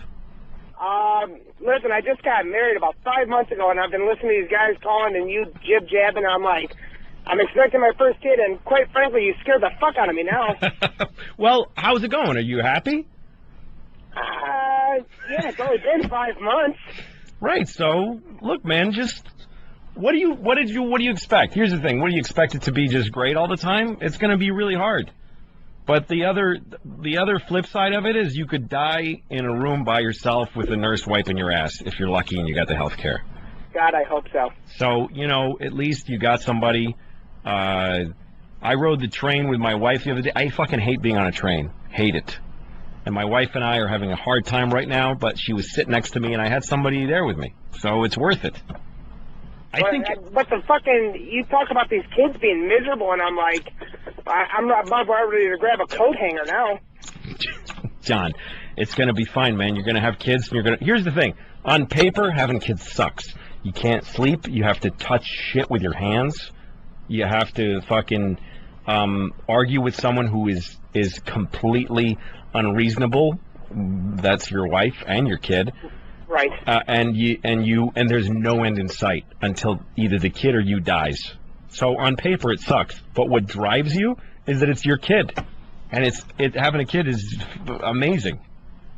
It's great. I hope you're right, man. Thank you. Good luck. Whatever. How bad is this show so far? Oh, I'm enjoying it, folks. So if you're not, you know what to do. Sharon, I don't know where you're from, but say something. Where? What? I'm from Franklin Square, Long Island. All right. Well, go ahead and say some words with your face. Well, first of all, you're on Vicodin, correct? Yeah, I took one. 750 milligrams. What did you take one for? Because I'm stressed out, and you know what? The thing is, I took a couple the other night because I couldn't sleep, and I needed to sleep really bad. Oh, that'll do the job. So I took 2 Vicodin, and it felt amazingly good. And so when I left the house tonight to come and do this show, I stuck 2 Vicodin in my bag saying, look, man, just take one. And I took it. I'm telling you. I broke my foot on the 4th of July, and I am as high as a kite on hydrocodeine, pal. Sweet. Good shit. Enjoy that shit, Sharon. Anyway, so the reason why I called was... Yeah? My boyfriend is a big fan of you, and I had never heard of you or had seen any of your acts or heard any of your material until the Jones Beach show for the Opie and Anthony Virus tour. Yeah, that was fun. And we had, what were we, 4th row. Dude, killed. Oh, thanks, Sharon. I'm a forever huge fan. Thank you very much. You're opening line with your daughter like, oh, she's a C-U-N-T, and you're like, what? Have you ever hung out with her? Now, why did you just spell cunt instead of saying it? That's what I want to know. I don't know. I'm just like you didn't even say C word. You just went ahead and spelled out cunt. How did that save you? I don't know. How did Jesus look the other way because you spelt it? Just say. I think he probably held his ears on that one. If you mean cunt, just say cunt. Listen, if Jesus didn't mean us to say cunt, he wouldn't have invented cunts. No, good point. Thank you, Sharon. I can say cunt. Fucking till your lips bleed. Enjoy it. Take care, Sharon. Bye. See, I can't keep people on that are just telling me that they like me, because who wants to hear that? Like, if I'm listening to the radio and there's somebody talking to somebody and they're enjoying themselves, I want to fucking die. Okay. Ray? Hi, Ray. Hello, Ray. Ray from North Carolina. Are you there? I think he has me on the other line. And then he hung up. Donna. Donna. Donna! Hello? Donna, you're on the air, you motherfucker. What's up? My 13-year-old having sex. Your 13-year-old is having sex? 3 niggers. What? With 3 niggers. With 3 niggers, you say? Yeah. Why do you call them that? Because they are. What makes you say? What makes you call a person something like that? It's different. Niggers are bad. Black people are good. Donna, you're boring. And your fucking vagina smells like 4 onions and a potato. Okay? How do I make my baby quiet? Bobby, what's up, Ben? What's going on, Louie C.K.? Oh, not much. Tell me what do you want to talk about? All right, here's the thing. I have a 16-month-old baby. Put him to bed. Me and my wife want to start fucking. I'm about to come. All of a sudden, he wakes up crying. Holy shit! Holy shit! How did that happen? That's what I want to know. He's in his room. I'm in our room. 2 totally different ends of the house. Yeah? But yet, he wakes up crying. Holy potatoes. How did that happen? What is he, a baby or something? He's 16 months. Bobby, that's the way it goes, man. It's just going to be like that. So you're going to tell me I'm going to have blue balls for the rest of my life? No. What time did you put him to sleep? What time did that happen? We put him to bed at about 9 o'clock. Does he take a nap ever? Yeah, he takes... But do you work while he's taking a nap, or are you ever home when he's taking a nap? No, I'm working. So's my wife. Oh, well, I see. That's fucking hard. This is what you signed up for when you had this kid. It's really hard. Anytime you have free, you really want to sleep, right? Half the time. You finally get your dick in your wife, and your kid starts screaming. This kid gives no shit about nobody but himself. Even if your kid knew that you were fucking your wife and how important that was to you, he wouldn't care. That's how fucked up it is to have a kid. I remember one time, Bobby, that I was really sick, and my daughter came up and said, "Take me outside so I can pick blackberries," she says. And I said, "I'm really sick, honey. Like, it would hurt me so bad to go outside." And you know what she said? "Take me outside so I can pick blackberries." They don't fucking care. The kid only wants the thing that he wants, but that's your new job. Fuck faster. That's all I can say. You have to learn how to come when you hear the sound of your kid crying, which sounds fucked up. But if you want to come, that's what you got to do. When your wife says, "I'm getting up," fucking hold her down and get the jizz out. And Not a problem. Then let the kid cry for a while, by the way. Let him cry. We do. Good. But after a while, it gets too annoying. Right. Well, look, he's scared. Imagine being only on the earth for fucking a year and 2 months, and you wake up, you're in a dark room, you don't know where your parents are, and you start screaming, and one of them comes up with a belly full of jizz and says, "Shut up." It's tough. It's tough for everybody in the whole family. But there's nothing I can do to make it easier for you except for that it does. How old is this? Your first kid? Yes, it is. It totally gets easier. They start sleeping longer. It just gets easier. You're going to turn a corner, and you're going to start fucking your wife again. Look, man, I'm impressed your guys are fucking with a 16-month-old kid. I'm impressed that you want to and that your wife wants to and that you're getting it done. You're way ahead of the game. So, good luck, man. He's gone. Who else needs dating advice? What the fuck would I know about dating? Tony from Arkansas. What's up, man? What's up, Louie? Man, Yeah. I'm 29 years old, Mhm. pretty good-looking guy. Yeah, says you. Live in a college town. Yes. I fuck these, like, average skanks whenever I just kind of meet up with them through mutual friends or whatever, but whenever I'm at, like, the coolest bars and stuff, and there's, like, 8.5, 9s walking around, ass everywhere, I just can't talk to them. How can I get over the hump? I know you're a shapeless, out-of-shape faggot, but... Yep. And I never was good at that, but I don't know, there's something about the fact that you look at the women that you fuck as skanks, and then there's these women that are beyond your reach for you. There's something weird about that. It's all in your head, you know. Like, if you just thought of yourself differently, you'd be able to go up to one of those women and say, "Listen, I got 10 minutes to fuck you, come out to my car." And she'd fuck you. But, what is it about 8.5s and 9s? Why do guys feel like they gotta fuck women with rock hard asses? Do you enjoy the skanks, quote unquote, that you fuck? Is that enjoyable? Yeah, but it's not something that I would want to take around with me. You know, I'm looking for like a girlfriend type. So you want a girl you can kind of show off and stuff? Yeah. Try. But they don't have to be a 9. But I'm just saying that's just an example of like how can I get. Where do you go? You're going to bars in Arkansas and trying to meet women, right? Yeah. Go to the library and find a girl and start talking to her. If you're at a bar, imagine this for a second. Try to put yourself in the shoes of a 9.5 or 8 or whatever you call these women. Like, imagine being a hot girl at a bar. How fucking weird is she? Like, what is her life? She puts on some, like, sexy clothes, she works out to keep her body fit, and then she, like, hangs around a bar and hopes some guy will talk to her? I mean, what kind of a fucked up, weird existence is that shit? I mean, what do you do? What do you do? You work? Yeah. What is your job? I own a landscape company. Yeah, so you own a company. You are an owner of a company, right? You are a guy with an identity. You're looking at women that, like, she's some fucking woman, a hot chick at a bar. Who the fuck would want to be that? Who would want to talk to that? You know what you should do is find a woman that owns a company like you, and you guys will fucking connect like a motherfucker. Like, go find... Okay, well, stay at the library. Stay at the library. It doesn't have to be at a bar. Stay at the library. I'm a faggot when it comes to just coming up to girls. Well, that's because, again, what would you have in common with some chick at a bar that hopes some guy will maybe fuck her, take her around in his Camaro or whatever people are driving now? I'm too old. Yeah. Just why? What would you have to say to that girl? Hey, you're hot. You want to suck my? Like, what would you have to say? Don't put her on a pedestal. Fucking some chick at a bar with a hot ass.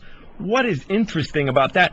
But if you found a girl who looks pretty damn good, who does something like what you do, who's like a person with an identity, who has like a company or whatever, and then you guys would just start fucking talking, and that would be so exciting that you'd want to suck her pussy and vice versa.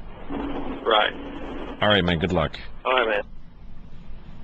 What do I know about getting laid? Jesus Christ, I can't even fuck my own wife. I can't even. I tried to. Patrice O'Neill said to me the other night, have you ever tried threesomes? This is the kind of advice I get from fucking single people who think they're going to fix my marriage. Patrice says, why don't you introduce your wife into the idea of having a threesome? Like, we don't even have twosomes. Okay? I'm having trouble talking my hand into jerking me off right now. And I'm telling a guy how to talk to women in a bar. Joe from Las Vegas, what's up, man? Hey, what's up, Louie? Not much.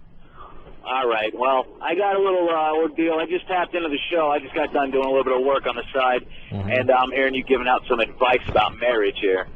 That's right. Here's the deal. I've been engaged for 5 years next month. Jesus. I'm not sure. Well, because I don't want to do it. Everybody I talk to is, well, don't get married. Don't get married. Here's you. You got her laying in the bed, doesn't want to look down your pants. So, I mean, I can get plenty on the side. I can go get whatever. But then again, I need to settle down sooner or later in life, and this is the one. But right now, I'm not done having fun. I'm in my mid-20s. I mean, do you have any suggestions? If you could go back and do it all over again, where would you shoot? Oh, geez, I don't know. It's hard because I didn't know what the fuck. I don't know. I really liked being with her, and we just decided to get. We were like, I knew I wouldn't find anybody I liked more than her, so I married her. But I was kind of like, I wasn't in the Hall of Fame of getting laid anyway, and I had a lot of strange pussy. I fucked a hooker in a building with a broken window, and I figured, I've been there. Fuck it, one woman. What's the big deal? What about right now? You got fame and fortune. You got a little bit of fame, a little bit of fortune. You can go out and get some pretty heavy stuff right now. No, I really can't. That's what keeps me pretty happy, is knowing that if I was single, it would be equally bad. But never mind me, because I'm weird and my life makes no sense, and I also took a Vicodin. But what's with this woman's been hanging on for 5 years with you? Does she? Well, here's the deal. I chased her around in junior high school since we were like 12, 13 years old. Shit, this is like the woman of your dreams then. Right, I chased her around. When I finally got her, it lasted for like a year or two, but now, I know everything about her, and we just sit around and stare at each other. Don't get married. Don't get married, If you have doubts, don't get married. Well, I don't have doubts about later on. I got doubts about now. Yeah, well, right see, now, you're I'm in my prime. Well, you're kind of hedging your bets. You want her to hang around. But you got to be honest with her. You got to tell her, I'm not done fucking. So if you're still around when I'm done fucking, let's get married. But I can't help you, man. If you're getting pussy, you got no business asking anybody for advice. Just fuck the pussy that you have, and then lay there and lay there afterwards and go, that was good pussy. Oh, boy, did I enjoy that pussy. Then just move over to cock, huh? That's all you got to do. And then someday you'll die in a room by yourself, surrounded by strangers. So good luck with that. Matt from Sacramento has been on hold longer than anybody in the world. Hello, Matt. What's up? Hey, what's up, faggot? Not much, motherfucking cuntwad. All right, good son of a whore's ass. All right. I had a parenting tip for you. Okay. A parenting question is actually what it was. Those are two opposite things, but go ahead. Right, yes, most definitely. Yeah. I'm having a hard time getting my son to take a dump in the shitter. It's taken a long time, and he's to that age where he knows how to take his diaper off. Yeah. So he'll take a big shit in his diaper and then hide it, and then run out to the living room and smear this walnut corn shit spread all over the couch. So it's a nuisance. Yeah, that's more than a nuisance. Your son is out of his fucking mind.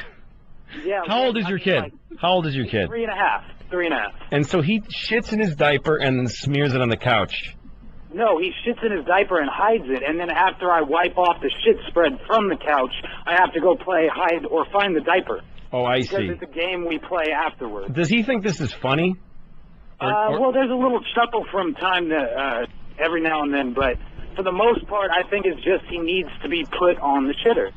And I've tried it, but it doesn't work. So what's your advice? Well, it's hard because here's the thing. Whenever you have a kid and they're shitting in their diapers, you go, when is he going to stop doing that? He's not going to be 25 shitting in his diaper. At some point, he's going to stop. But you can't make him do it. You just can't. You just have to wait. But it's hard because boys, see, I got 2 girls, so I'm lucky. Right. Because they're polite and they're nice people and they do their best. Boys are motherfuckers.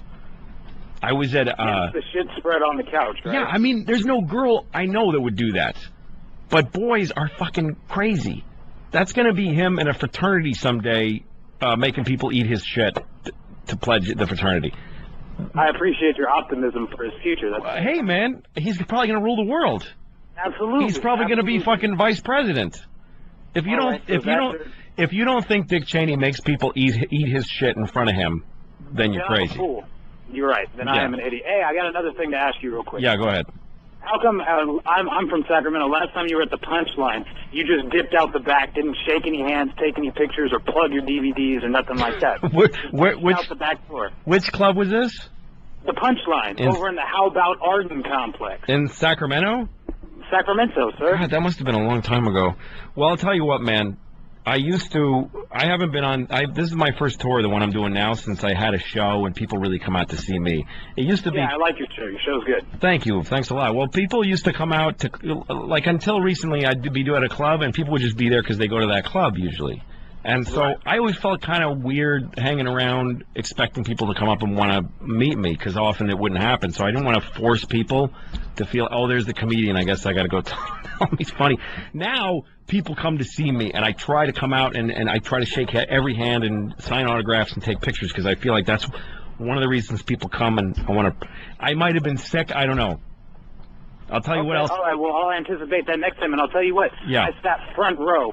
And you look like somebody back in the old torture days where they just smeared him with honey and tied him up to a red ant farm.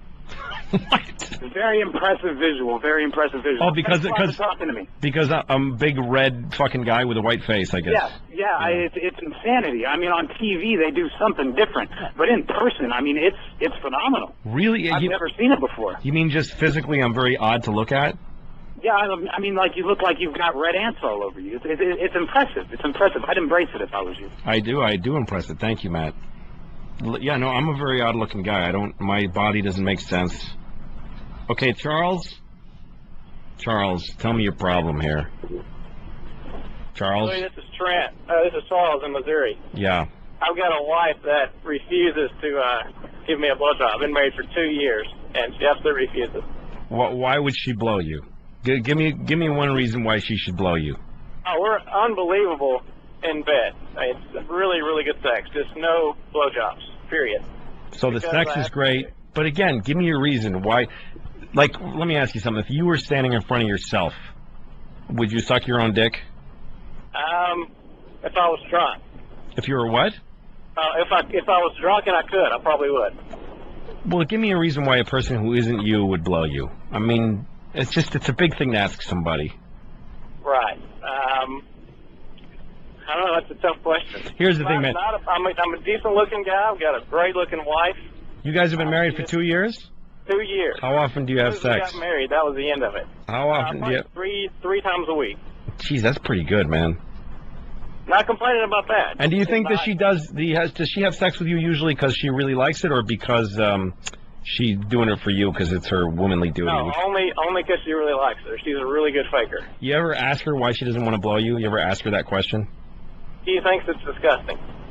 There it is, man. I asked. I was like, what the hell? I mean. So she used to blow you, and she thought it was disgusting, but you were dating, and she did it because she thought she should. Is that the thing? Exactly. Yeah. And now she doesn't want to. Married, it's over. It's all over. You know, how do you get past that? Because it would be like, imagine if you were working somewhere, and the guy, and it's a great job, and you love it, and you're making $1 million a year, and the guy says, "I need you to start sucking my dick." If you hate sucking a dick, how do you get around that? You don't want her to do something that she hates doing, do you? She doesn't enjoy oral sex her way either, which is weird. I don't think that's so weird. Look, man, some people like different things. Some people like people shitting in their mouths. I don't understand that either. Some people find it gross to not have shit in their mouth. What are you going to do? Right. So, I don't know, man. I don't know how to tell somebody that, because I can totally identify with not wanting to blow people. So, what can you do? I think fucking the shit out of you 3 times a week is pretty much she's doing her job. That's the wife. I'll answer that for. All right, man. Take it easy. Appreciate it. Yeah, it's hard, man. I don't know. Here's the thing with blowjobs and marriage. I think that you fuck each other when you're married because you should and because you need to keep each other happy. But for a woman to want to blow a guy, she needs to really love the guy and everything about it. She needs to get past the sweatiness of his balls. She needs to get past so much. I don't know. You know what my advice would be for the guy if he's still listening is you got to spend a week doing shit that you don't want to do to make her happy. Not even just doing what she asks you to do, but think of shit that you think she would like. You have no idea how much power that has.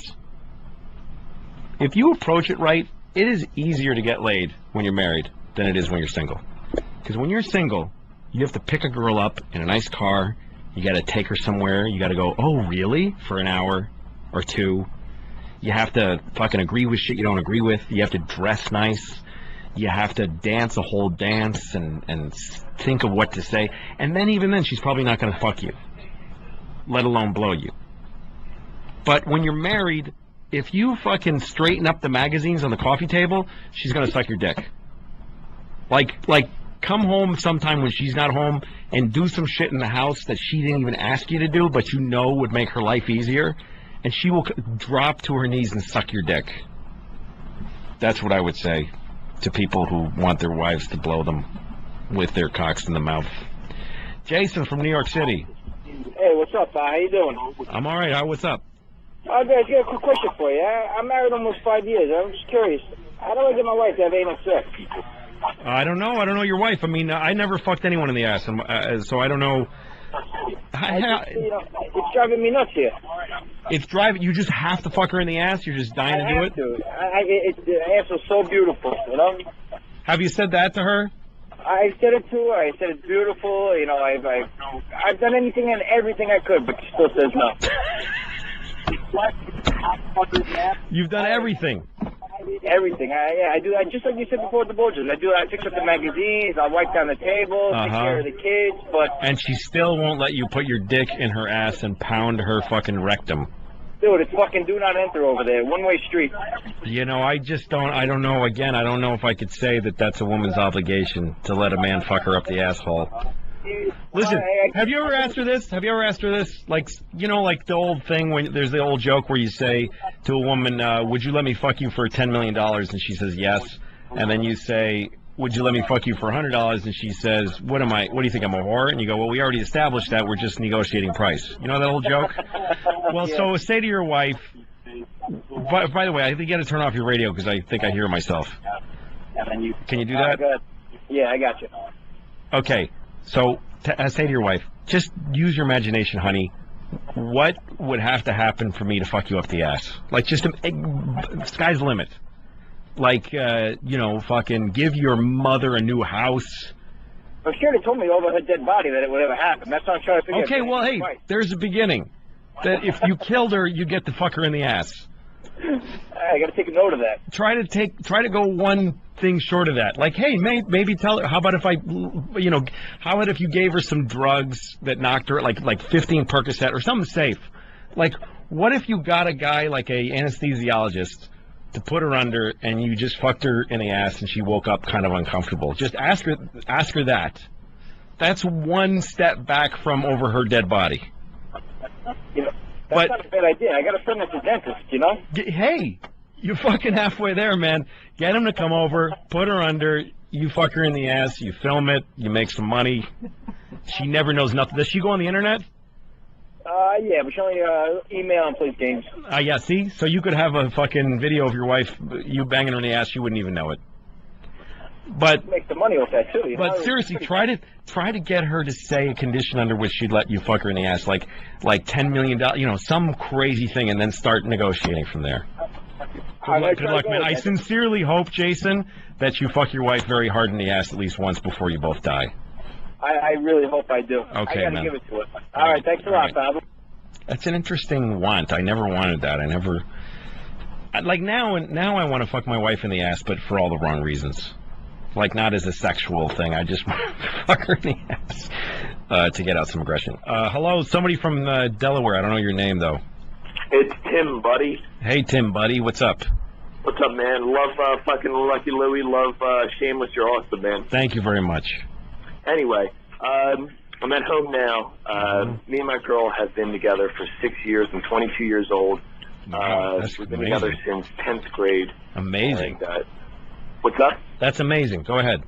Yeah, we're really happy together. Nothing's wrong with the relationship. Sex life's awesome. Awesome. But now I'm getting the marriage pressure. And the only reason I don't want to do it is because, my job, I want to be in a good place when we do it. Yeah. And I keep getting the pressure, and it's hard to say no after we've been together for 6 years. So what's your advice? Is there any reason outside of the job? Well, I mean, I actually have a really great job. I own my own house and everything. So I just want to be, I want to give her a nice wedding and all this junk. Oh, Christ. So that's basically it. Is that really the only reason? Yeah, that's it. You don't want to fuck other people? No. You're not anxious? You're not anxious that you may want to fuck somebody in the future? No. So really, you want to give her a nice wedding? That's it. Well, I want her to be secure, too. I want to... Well, so what's going to happen? You marry her, and then you think is going to happen? She's going to fucking die of starvation? Like, shit goes down the tubes, and, we don't have any money, and, we're living homeless. Do you really think that's going to happen? No, I'm No, you don't. exaggerating. But you know what I mean. So you're going to wait...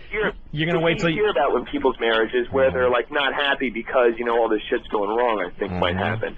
Now it's great, but, what happens down the road, when, Because your life... bullshit starts happening. The rest of your life is going to be some great and some just shit house shitty.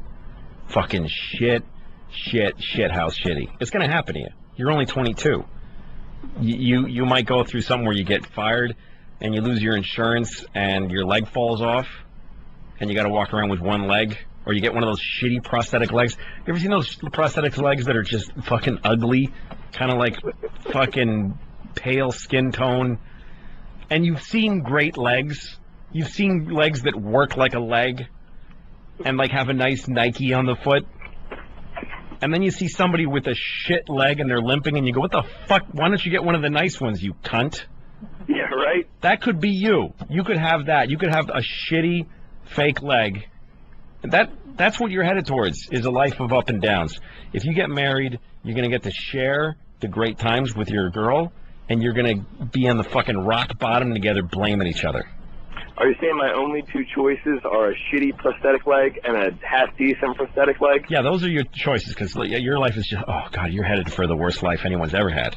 Oh, my God. No, what I'm saying is, it doesn't matter, man. What are you going to win the lottery and then marry your wife and give her a nice wedding? Fuck weddings. Weddings are I'm something not even out of college yet, though. You know what I mean?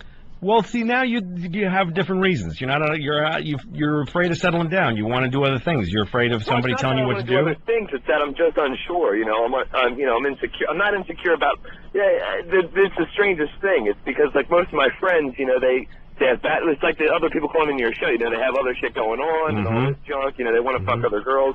Me, the relationship is perfect. It's the future that I'm worried about. Well, the future. I've given her a good life after this. Well, whatever your life is going to be, if you marry your wife when things are good, you're going to be headed for a bad time together no matter what. You're going to have trouble. Shit. Because that's everybody's life. What are you, fucking Prince cunt face? What do you have? See, this is how much I shouldn't be on the radio. I have 4 words that I know how to use. Cunt. I've heard cunt at least 20 times. That's all I got. It's all I got, man. I got the fastball down the middle cunt, and I have not developed the slider. She's about to hop in the car now. Do you want to talk to her? No, but listen, man. Fucking if you think you're waiting for a good time to get married financially, it's just silly. If you love this woman enough to marry, just do it, and then just play it out the rest together. You know what's awesome, by the way? When you go broke and you have a bad time, there is one road leads to your brains in a tub in a Motel 6, and the other one leads to coming back from it, and that's being married. When you're alone and broke, fucking nobody wants to know you. your best friends in the world don't even want to look at you. Coming into the bar when you're broke, everybody's like, fuck that guy. Even your parents are like, oh, what is he going to move back in? Fucking faggot. But your wife will... here for some positive advice. Listen to me. You only listen to half of it because you're fucking 22 and you still got cum in your ears. That's the scenario for you if you're single. If you're married and you run out of money, the two of you sit at a table and you go, what are we going to do, honey? How are we going to do this? And she's going to help you get through that time. If you marry your wife when you're broke, that's the best time to marry your wife, because that's going to be when you forge your relationship and you'll never be afraid of it. If you marry your wife when you're rich, then you're going to be afraid of being broke for the rest of your life. Right. Well, we're doing pretty good now, so... So marry her right the fuck now. Fuck her. Get her to blow you, and come all over each other. Good luck to you. That's enough of that shit. All right, who's been on a long time? I'm trying to be fair here. Joe from Michigan. Go ahead, Joe. Louie. Yeah. By the way, folks, this is basically a call-in show. This is what I'm doing. I got nothing else. I'm sure you hear that when I go off a call, I just become a fucking runny dump of diarrhea mouth. So go ahead, Joe. It's cool, though. You're finally hitting your groove. That Vicodin kicked in, and you backed that little pussy down. I do feel a little better. Anyway, I got a newborn baby question, little girl. Okay. I got big fingers. She's doing the breastfeeding thing. She's getting a lot of shit crumbs in the vag. Wait a minute. You've got big fingers? You see, yeah, I want to help the wife out. Okay. I want to clean the baby up. I want to do a good job. Good for you. I don't want to give her a vag infection. Good for you. You got some girls. Yeah, I got two of them. Doing it without going to the kitchen sink and taking the sprayer and... Don't do that. How old is your kid? She's about 8, 9 days old. Oh my God, that's awesome. And she still has black shit, right? It's still black? Nah, it turned yellow like really? Mustard. Yeah, like wow, mustard. Man. Yeah, here's the thing. The wife's doing the breastfeeding thing. When you have kids, when you have a girl, you are responsible for a tiny vagina. You have a manly responsibility to keep a small vagina clean and uninfected. And that's an amazing thing about having a kid, because you spend your first you come out of a vagina, and you spend your whole life obsessed with vaginas, and all of a sudden you are actually spreading one and cleaning it. And I got big fingers, man. I know, man. That's the hard part. I don't want to tear it up. You're not going to tear it up. It's a very resilient thing. You use 2 fingers to spread it open. You got to use wipey things, right? I use the wipey things. And what you do is you take the wipe, and you fold it up so it has a corner, like an edge to it, and you work that edge in there and you wipe down from vagina to asshole. Never go the other way, because that's how you get shit up there, little adorable little cunts.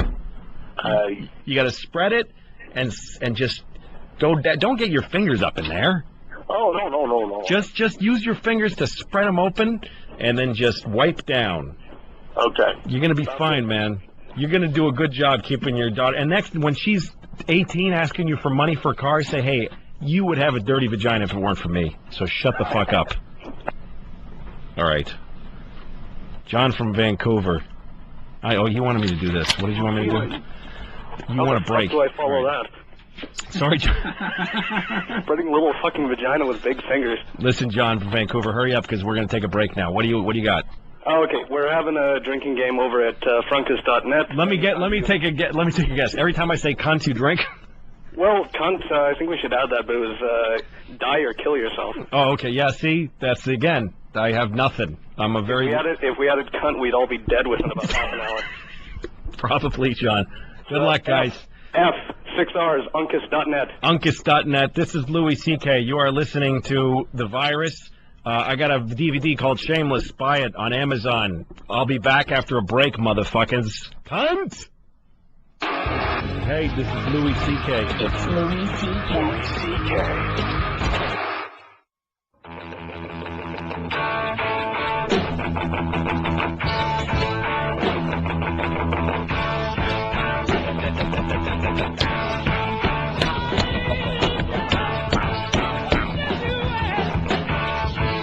Hello?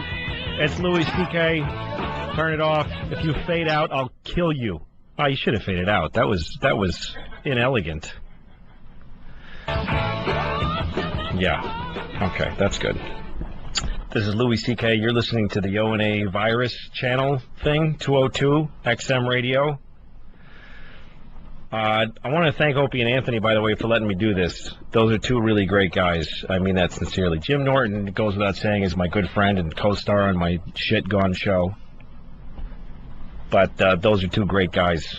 So people seem to enjoy asking me about their marriages. Listen, you know, all I can tell you is that whatever people, you know, it's hard to get parenting advice because you ask fuck Dr. Phil and fuck Dr. Laura. Anybody who's a doctor can't tell you anything. Your priest can't tell you anything because they just tell you what you're supposed to do. And, you know, I'm going to put a question out for the air. I'm going to ask you to call and answer this question. By the way, the phone number, which I haven't given out since the beginning, is 866-969-1969. Everybody who's married, especially with kids, you've got one thing that you just that you just can't say to your wife or husband. And you sit in rooms together with that on the front of your mind fucking constantly.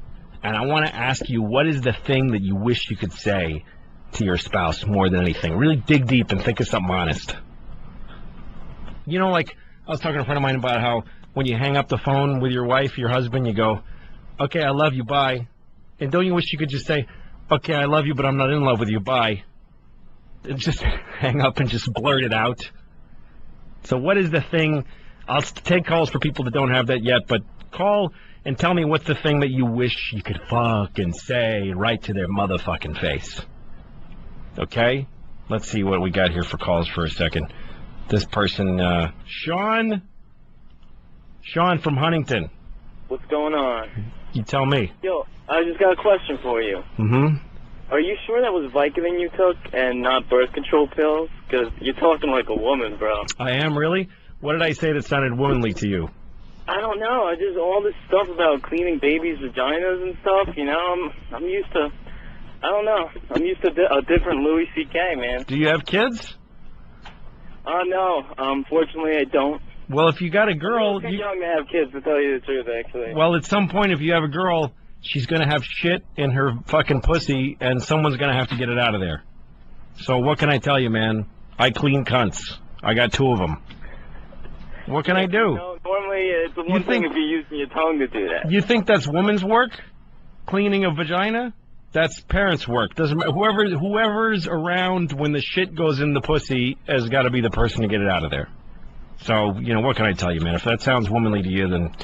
No, you know what? No, I love you to death, bro. I'm just getting on your case, but, Yeah. I don't know, man. I want to hear some different shit, you know? I feel like I'm listening to Oprah right now. Really? Like, do I sound like No, it's not your fault, man. It's all your callers. Do I sound like a skinny black woman that should be fat if she loved herself? Yeah, no, she's not. Fucking her with her skinny body. Let the fat out. That's you, Oprah. Why are you staying skinny for all the fucking ugly men in the world? Just be a big fat black lady. Who would not want to be a big fat black lady? I know, I probably would. As long as I didn't catch shit for it. All right, Sean. Sorry if this is it. I'm sorry if this is one note. Well, I don't know what else to talk about. What do you tell me something you'd like to talk about? Go ahead. You know what, man? No, I was just gonna say, I think you're doing a great job considering you're having all these people call in, pretty much asking you the same question in 20 different ways. It only sounds like that to you because you don't have kids. But tell me something that you'd like. True. No, you're right. But totally, I'm not being. You're handling well. You make sense, but.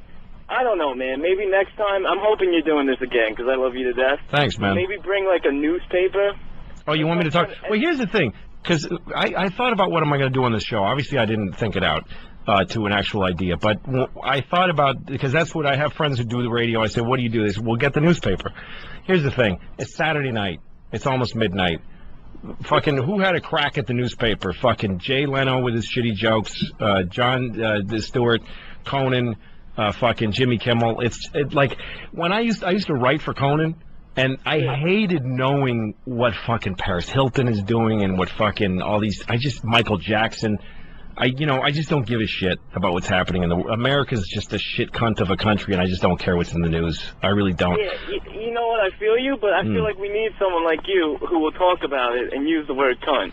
Okay, well, give me a topic, and I'll be glad to use cunt within that context. Oh, man. Whew. Come on, Sean. Put me on the spot. What's been really bothering you lately? Tell me something that's really bugging you. I haven't gotten laid for some time. Yeah, you see? Everybody's got the same fucking problem. Yeah, no, it's very... Was that in the news? Was it on the front page of the Post that no one wants to suck your dick? No. You know what? Maybe it should be. Maybe then I could find someone to suck my dick. I think, you know what, man? Find a way to get it on the front page of the Post that you want to get blown. That's so possible. You could commit a terrorist act. You can kill your father. Think it out for a second. You shoot your father in like at Yankee Stadium. Take your father to a game at Yankee Stadium.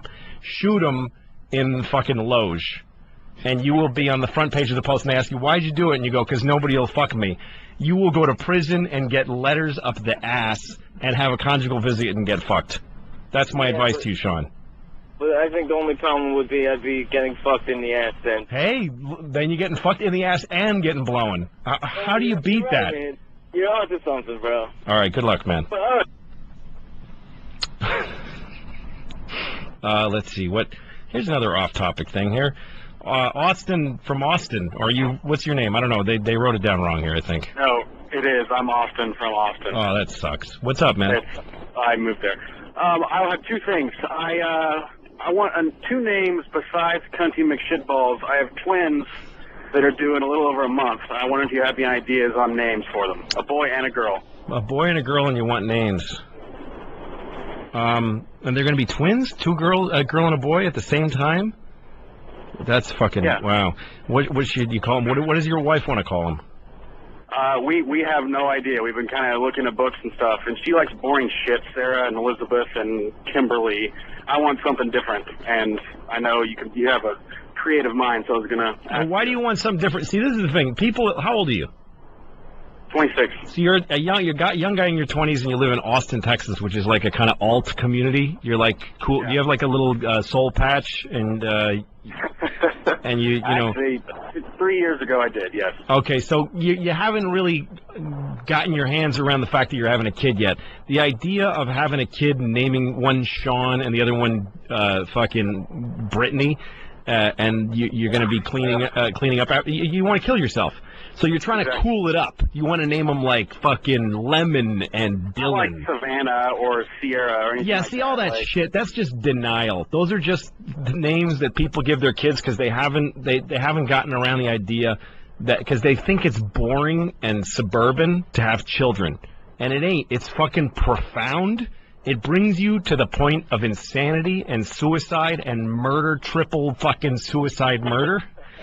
And if you want to talk about, like, drugs being cool and cool bands and, like, you're living on the edge and you're Tony Hawk on a skateboard, there is nothing more fucked up and dark and fucking evil than being a parent. So just name your kids fucking Cynthia and Frank and strap yourself in for a fucked up life. Yeah, exactly. I can't stand that shit. Just totally name them just something. Just fucking name them something. It doesn't matter. Fucking John Lennon's name was John. Fucking what a loser. How about don't name them Austin from Austin? Yeah, don't do that. Back my parents are. Yeah, don't do that. Good luck, also, man. Hey, you like the classic rock? Yeah, mostly is there any current stuff you like? Have you heard of Wolfmother? No idea. I have no idea who anybody is. I really don't. I was just curious. No, I wish I had any idea what any music is.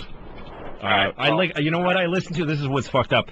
I'll listen to that, like to Cher, that song "Believe" by Cher. Like while I'm running, I'll listen to that, and it'll make me run faster. Really? Okay, are you wearing like that one-piece bathing suit thing up your cock? Oh, totally. You wore in that video? Of course, yeah. Good. Yes, I am. That's an awesome visual. All right, Austin, take care. I hope that Blake from that's driving to Oklahoma City is still listening. If he is, just call me and tell me if this was a waste of your time. 35 minutes, James from D.C. has been waiting. What's up, James? Hey, Louie, what's up, man? Not much. Tell me what's up with you. All right, first I want to answer your honesty question. Yeah. I always want to tell my wife I hate the kids. Wow. I got a 9-year-old stepson and a 2-year-old, real son. Uh-huh. And Dude, every day there's something happens that takes all the magic out of their life. Now, wait 1 second. You have a 2-year-old who is your kid and a 9-year-old stepson. Right, exactly. Explain that to me. So you had a 2-year-old with somebody else first? No. I met my wife when she had her son when she was 15. Oh, okay, so he's 9. Yeah, exactly. You got a 9-year-old stepson and a 2-year-old you kid. Yeah, the 2-year-old me kid is an us kid. I got So you. within- yeah. So you hate them. You think they suck. I think they suck probably 85% of the time. Right. Well, that's not bad, by the way. And you're afraid to tell your wife because why? I'm afraid because that, to a woman and to a mother, that is probably the most disturbing thing. Yeah, but is your wife a woman or what's her name? Oh, her name is Jessica. So she's not a woman, a mother. She's this person that you live with. Well, we've been married for 2 years. You guys happy? You have a good relationship? Yeah, we do. So you fucking turn to her while you guys are together and say, I fucking hate those kids. I'm telling you, that's what I feel right now. I fucking hate them. Well, see, she's 24, so she's still got all this all this ideology that parents are the angels of their kids' lives and all this. Yeah, well, no, you're not. You're not. Oh, believe me, I know. How old are you? I'm 28. Yeah, so and she's been a mother most of her life too. Exactly. Yeah. So more than half of her life. She needs to know that you're fucking feeling stress. Just say it. Just say I fucking sometimes I hate. Don't say I hate them like you sealed the deal, like it's too late. Just say sometimes I fucking hate them. You know what? She's a wife and a mother, and part of her the list of things to do is to help you be a dad. And just like you're giving her so much support as a mother that you don't even want to tell her how stressed out you are. Fucking share your stress with her. God, this sounds too serious. I'm supposed to be a fucking comedian. Tell your wife, I hate those little fucking faggots. I'm just trying to juice it up so it's half funny. But tell her that you're stressed out, and maybe she'll find a way to make it easier for you, or I'd say something to you to make you hate them less. Yeah, well, tell you what, now, my question for you was, in that same comic vein, dude, I'm an opener right now. I've been opening for about a year and a half. And I'm finally getting to a point where I can go ahead and go out on the road. You're a comedian. Don't just say opener. Nobody knows what the fuck you're talking about. All right, go ahead. Okay. Yeah. Right. Were you a comic when you got married? No, I wasn't. I started doing stand-up when I was 17 years old. How did you sell that shit to her? Like, hey, look, I'm going to be gone for weeks at a time. I promise I will turn down after-show pussy. Yeah. I mean, how do you sell it? That's very hard to sell. If you weren't were you a comedian when you married her? No, I just started. That's really hard. See, I was a comedian already, and she already knew what the package was. So I don't know, man. You're going to have to work that out. But just tell her you want to do it, and tell her you hate your kids, and see what she says. The worst thing she can do is say something back. That's the worst that would happen. That's all. And then you hear what she says. Or leave. All right, good luck, man. All right, thanks a lot. All right, let's see. Some of these people that want to tell me stuff that they want to say to their wives. Chris from Central Jersey, what do you want to tell your wife that did so badly, but you're afraid to say it? Yo, Louie, first off, you're funny. I love your show, man. Thanks, Chris. Do you think they're going to bring it back or what? Oh, Lucky Louie? No, that's gone for good. I might do another sitcom like it somewhere else. We'll see. I'm trying to work on something. But HBO Lucky Louie, that's dead. Sure. Yeah, my wife's cunt stinks like shit. Okay. And that's what you want to tell her. Does your wife ever have that problem? I wouldn't know what my wife's vagina smells like. I haven't seen it for 14 years. But your wife's cunt stinks like shit. Yeah, man, it really smells like. I think it's like dripping from her something. Has it always? A good amount of time. Yeah. How long you been together for? We got married about 2 years ago. Did your wife's cunt smell when you married her? No, man, it didn't at all. Well, look. You know where North Point is on 534 and 37? What am I hearing back there? I'm sorry, man. I'm just trying to pick up some buds right now. You're trying to pick up some what? Some weed. Oh, so you're trying to buy pot and find out why your wife's pussy smells at the same time. You are a multitasking motherfucker. Yeah, I'm crazy, man. All right, can you just answer me, and then I'll listen to you on the radio? Totally, man. Listen, well, here's the thing. Why did you marry her? So her pussy didn't smell bad when you married her, and he's gone. Okay, here's the thing. That's an easy one to tell your wife.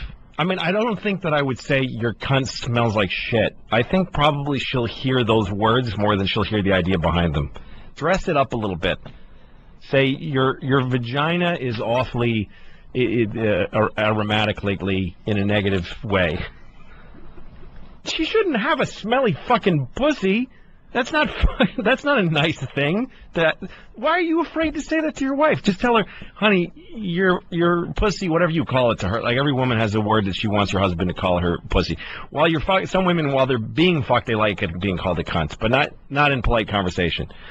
Ask her why it smells and tell her it's bumming you out. Jesus. Do you think she would hesitate to tell you that your balls stink, which they do? All right, Joe from Utah. Hello. What's up, Joe? What are you afraid to tell your wife that you're dying to tell her? Well, when I'm alone, I like to rub my asshole.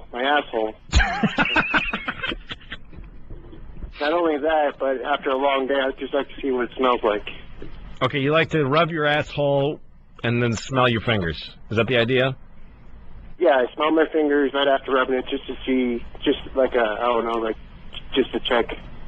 I like the smell, actually. You like the smell. And this is something that you're dying to tell your wife.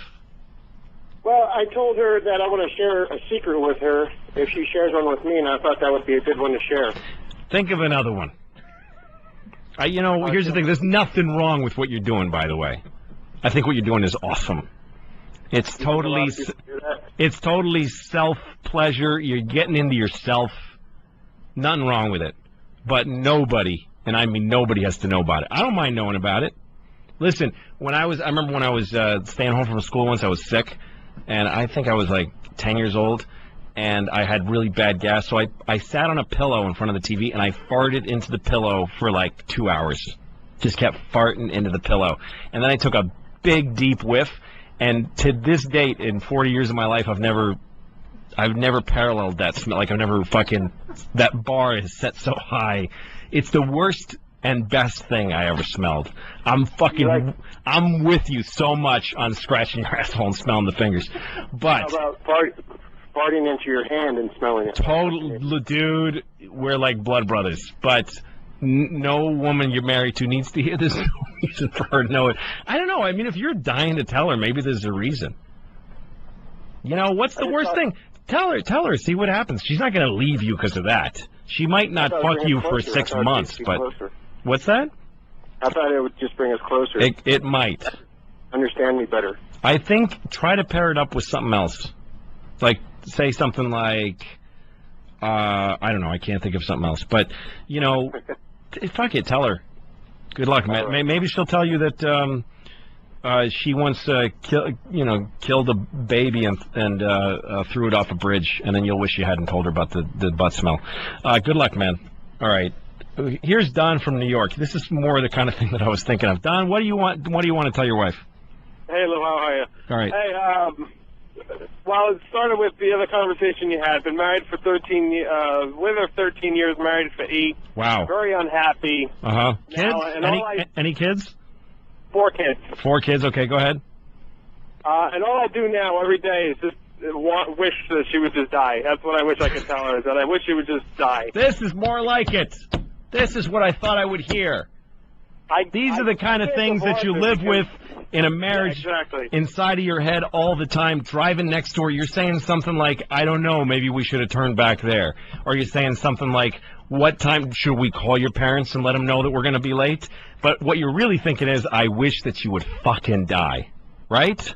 That's it. That's more like it. People are get ill and die, see, that's an accident. Yes. People are calling saying, I want to smell my own fucking finger in my ass. This is what people want to say to their spouses. How do you think she feels about you? Think she feels the same? Sometimes I do. Well, I think we both get into a rut. We're both unhappy. Well, I might be a little more extreme about it than she is. I don't know. I think that it's a good idea to open the conversation and say, how much of a bummer is this right now, honey? How much does this shit suck? Sometimes I wish you would die. I really do. Do you love her? Do you have any love for her at all? I do, I guess. I could see myself without her. You've got 4 kids. How old is the youngest kid? 7-year-old twins. Wow. Holy shit, man. Yeah. Fucking, and how old are the other two? I've got a 15-year-old, 10-year-old, and then 7-year-old. Oh, motherfucking shit. Oh, that's hard. You know, this is how it is with parents. All you got to do is tell the other parent what your configuration is, and they have to sit down and shake their heads. Like, anytime you ask a parent, hey, a parent asks you, what do you got? And you go, 3 girls, 5, 2, and 1, and they go, oh. Yeah, exactly. Fuck. And I get that, and I'm not talking about, like, burnt-out dads. I've had soccer moms come up to me, like in Wisconsin, church mothers, and they say, oh, you have kids, what are they? And I go, 5 and 2, and they're both girls, and they go, oh, cunt, that's awful. Kill yourself. Yeah. Look, you guys. I don't see an easy way out. No, there isn't, but you're doing something really hard, and there's no way to do it without fucking wanting each other to die. I think it's a very understandable fantasy. You know, like, I remember wanting my parents to die when I was a kid so that I could be special in school the next day. Like, so that people would talk to me. You know, you're picturing, like, a release. If you go into the fantasy far enough, it'll start to suck pretty bad. But you should totally acknowledge how hard it is with your wife. You should totally say, sometimes you want her to die. Just fucking say it. Good luck, man. All right, Russ from Pennsylvania has something untoward to say to me. Go ahead, Russ. Yo, Louie. Yeah. Hey, you listen to Cher when you run? Sure. I just watched Shameless Thursday. When the fuck do you run? I know, big fat man, right? Yeah, exactly. This is the thing, Russ. That's how much I eat. I fucking catch up with the fact that I run often 6 miles at a time, and when I'm on a good roll, I will run 3-4 times a week to this. Listen to this. Listen, doesn't this make you want to pick him up and put him down? Listen to this. It's when it really starts to roll, though, when the beat comes in. It goes, oh, yeah. Oh, I'm running.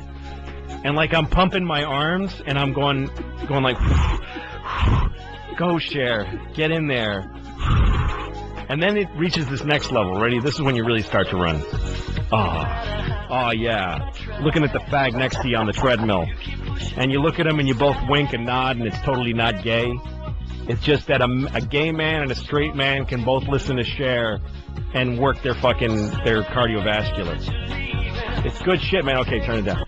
What the fuck do you eat when you're done running? Fucking a cow and a fucking donut, pretty much. That's how much I fucking eat. I actually, to get ready for Shameless, by the way, I worked out in a boxing gym with a boxing trainer, one-on-one. I hit a heavy bag, I hit a speed bag, we did core training. I fucking worked my ass off to get physically in shape, not to look good, just to be able to be fucking top form for 1 hour of stand-up. That's how I train as a boxer to do stand-up comedy, and I weigh 250 motherfucking pounds because I can't stop eating. The guy. What's that? I hope you didn't have to pay him. Oh, the dude? Well, sure I did, yeah.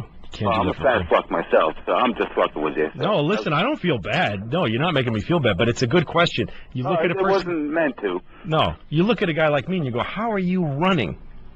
But I don't run to lose weight. I run to dig deep and to find and to get discipline and to fight fear. My boxing trainer told me pain is weakness leaving your body. So I like to put myself to the edge of pain and dig deep. That's why I do it. But I don't lose weight because then I eat fucking like. When I order room service at a hotel, they always ask when I'm done ordering, they say, how many are eating? How many are we serving? Because they think there must be 15 people up there. I'm a fat shit, Russ. It's just you just got to give into it. Thanks for calling. I know. I am too. All right, folks, you're listening to Louie C.K. on, what do we got going on, Danny? Do we want to break now, or are you saying yes? I don't know. You're making weird hand signals. Yes. All right, we're going to have a break, and then we're going to come back for one more segment. And tell me more shit you want to say to your spouse. You guys have been great on the phones. Thanks for calling. We're going to do one more round and see how this goes. Anybody who doesn't like what they're hearing, I'm sincerely sorry. The Vicodin is already wearing off. And because I want people to watch me doing stand-up comedy. It's on Amazon and not in many stores. I go into a store and I look and I never find it. What are you going to do? This is going to be our last segment here. We've got about, I don't know, 20 minutes. You know, everybody seems to be calling about this one point in your marriage where you had kids and you hit this fucking skid, this ugly skid. And about, I don't know what the statistic is, but that is exactly where 70% of marriages go to hell, and the other 30 arise from the ashes, and somehow you find a way to love each other. Oh, here's Blake from Oklahoma City. You there? Yeah, I'm here. Okay, so you called when it started, and you wanted to know what the fuck was going on. Yeah, it has been an amazing 2.5 hours. Oh, good, man. I'm glad you dug it. Seriously. No, it was fun to listen. I got two things, though. Go. What I'd like to say to my girlfriend's mom when she comes over unannounced, I want to tell her what I want to say to my girl. I want to tell my girlfriend that I will shove a pool cue up her ass if she walks in the door one more time unannounced when we're in bed on Saturday morning. I can't. That's the one thing I can't. My girlfriend's cool as shit. I just can't stand that shit. But what if you're afraid to say that to her, though? Why? Like, are you afraid? I don't want to tell her I want to beat the fuck out of her mom. I tell her it's annoying, but I don't want to. My true feelings are much more violent. You got to tell her your true feelings. I mean, you may not have to tell her exactly what you would do. Now, you know what? What's your girlfriend like? What if you said that to her about somebody at work? Would she laugh her ass off? Yeah. Yeah. So. You know what, man? I mean, but her and her mom are best friends. It's just her and her mom. That's like her sister. It's a whole... All right, well, then here's the two questions. One is, how bad is it? Like, does it make you want to does it really make you unhappy, or is it something that makes you sigh really hard? And second of all, if it's making you that unhappy, you got to fucking tell her exactly how bad it is. You got to. At first, it was the... whatever, but now, I mean, a year into it of that happening every fucking Saturday morning. Yeah, no, you have every right to tell her, and here's the thing. Here's the caveat to saying the thing to your wife or husband that you wish you could say, is that it doesn't mean you're going to get what you want.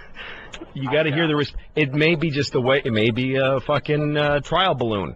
That's the thing, if it keeps going the same way, and now she knows every time she walks in the door I want to stick a pool cue up her ass, does that make anything better? It just might.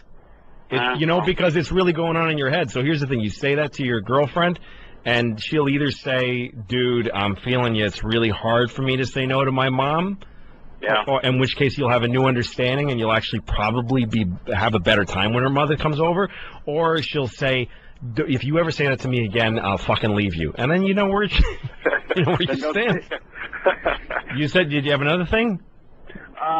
It's not that funny. If I was going to be, then I just decided not to say it. All right, man. Well, good luck. Come to Oklahoma City. It's more beautiful than ever.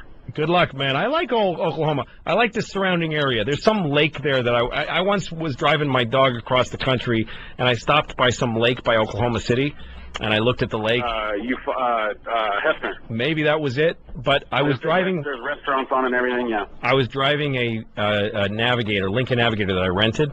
And I went down this dirt road, and we're going down this dirt road, and it got a little smaller and started getting really bumpy. And it's a rental, so I gunned it, and we're going over these bumps, and it got smaller and smaller, and it got so small, and the bumps got bigger, and they became jumps, and then there was tires, and I realized I was on a motocross track. I was like on a dirt bike track with a fucking Lincoln Navigator, and I did the whole track, and my dog had a black eye when it was over. Blake, good luck in Oklahoma. Thanks for listening. All right, thanks, see you, man. All right, let's see what other things people don't want. Pedro from Washington, D.C. Are you there? Pedro, talk. Pedro? It says Pedro on my fucking thing. I don't know. What's your name? Drew. Fucking Pedro. Wait, what's wrong with being Pedro for a minute? I don't know. All right, go ahead, man. What's up? I just want to tell my girlfriend to lose some fucking weight. Yeah, that's a hard one, man. You know, and it's not bad. I mean, I met her when she was big. Yeah. But it's one of those things where it's like I'm looking at her after sex or we're out and about and I'm like, God, would it kill you to lift some weights or some shit like that? How old are you? I'm 28. And she's what? 25. But she's your girlfriend. Are you going to get married? No, not yet. All right, then don't say it. Here's the thing. If you're married, then you got to say some shit to each other because you're locked. And by the way, by married, I'm talking about married with kids. If you don't have kids, you're not fucking married. You're dating and you had a big party and annoyed everybody. Nobody gives a shit. If you're married, you can leave and nobody cares. And if you're not even married, you should be polite to this person. This is a person who's sharing time with you and who's having sex with you hopefully now and again. And that's somebody you want to be polite to and you want to keep happy, even if you have to lie. If you marry her and have kids and her fat body starts making you want to die a death, you need to tell her. But right now, don't say that shit to her. You're just going to make her feel really bad. Because I can tell you from experience that people that are fat can't lose weight. They just can't. Nah, it depends, though. All right, well, don't say it to her, man. Good luck to you, though. Thanks. All right, Pedro, you fucking spick. Billy, what's up, man? Hey, Louie, love Shameless. Thanks, man. I'm not married. I'm only 16. Okay. How do I get my girl to strip for me? Oh, shit. How old is she? 16. Oh, man, I can't help you. I don't know. You guys are really young. You can't make her. She's fucking. If you get her to do anything, you're a rock star. I don't know. Yeah, that's definitely not. Good luck, Billy. God bless you. You got your life ahead of you. Don't stay in school. Don't join the army, please. All right. I don't mean that. People that join the army are doing a great thing. I just don't want him to die. He's getting all that pussy. It's great news. Okay, let's see. Rocky from Nolans, another Nolans dude. What's up, man? Louie, love you, baby. Thanks, man. I want to set up my small scenario here. Okay. Single guy. I got a couple $100,000 house, my brand new Harley, all this. I meet a cougar in the grocery store. She's like 15 years older than me. So every once in a while, we'd pound each other and do whatever. Last time she came over. Wait a minute, slow down. Just 1 second, Rocky. What's a cougar? Oh, an older woman. Oh, I never heard that before. Yeah, she's a cougar. She's a MILF, I guess you could say. Okay, so you're 33?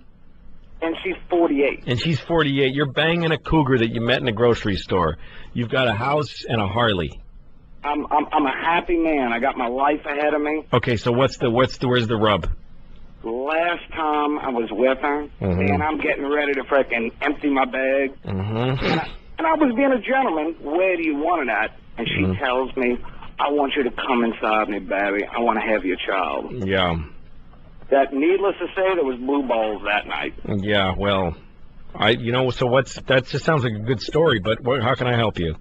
I'm wondering, how would you react to that? The sex was great, all of that. I haven't spoken to her since. It freaked me out. I saw my life pass before my eyes. Rocky, I think you got to find yourself another cougar who don't want kids. Oh, it scared me, man. I even had a conversation with her about it. She was like, oh, I'm too old. I don't want any children. So we had a bunch of drinks that night. Yeah. And I guess the truth came to the top. So she said the thing that she was dying to say. God bless her. Well, look, man. It sounds like you're having like a passionate and interesting life. You're in New Orleans driving a Harley and fucking an old woman who wants a kid. I fucking envy you, Rocky. Dude, trust me, man. It ain't as glorious as it seems. No, it's I'm awesome. having a good fucking time, man. Good for you, man. Keep it up.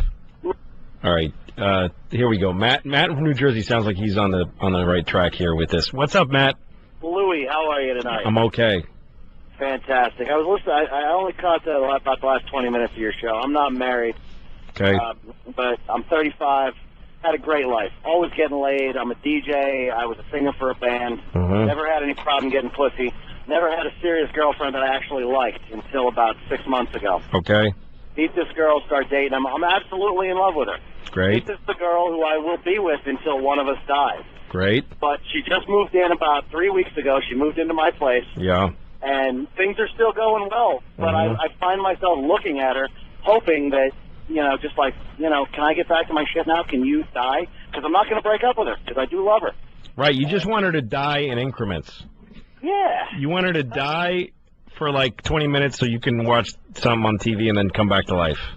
Hey, pretty much that. Or go out and, well, that's the whole thing. When you really throw in with somebody, you got to share the shit and the shinola both. You have to. Boy, is that the worst thing I ever said on the radio. No, I should be fined by the FCC for being boring. No, you're great, man. Hey, can I ask you a question about Lucky Louie? Oh, go ahead. All right, I love the show. I watched every episode. Thank you. How come we saw dick a bunch of times but no tits? Why would you see? It's a comedy show. Dicks are funny and tits are you can't jerk off and laugh at the same time. That's all I would say. But, you know, Porky's was a comedy with lots of tits. If you thought that movie was funny, you're out of your mind. Well, you know, when I was 13, it was hilarious. Exactly. No, thanks a lot, Matt. Take care. I got a question from Pablo in El Paso. What's up, Pablo? Yeah, I want to do you a big favor, Louie, and save your show. Thank you, man. I want to fuck Condoleezza Rice and rape her in the mouth. Listen, man, you're not alone. Go ahead. I want to fuck Condoleezza Rice. Hopefully, fuck Laura Bush in the ass. All right, okay, take it easy. We know where this leads. I'm saving your show. You want to be suspended for 30 days? Don't worry about it. I got you. Okay. All right, thanks. That's it? That's what you had to say? I guess that's it. Okay. Somebody's been on here. Okay, sorry. I'm bad at all things. Jen from Nassau. What's up? Wow. Pablo gives all youth of the minority cultures a really bad name right now. I'm sorry. I know he gives all what?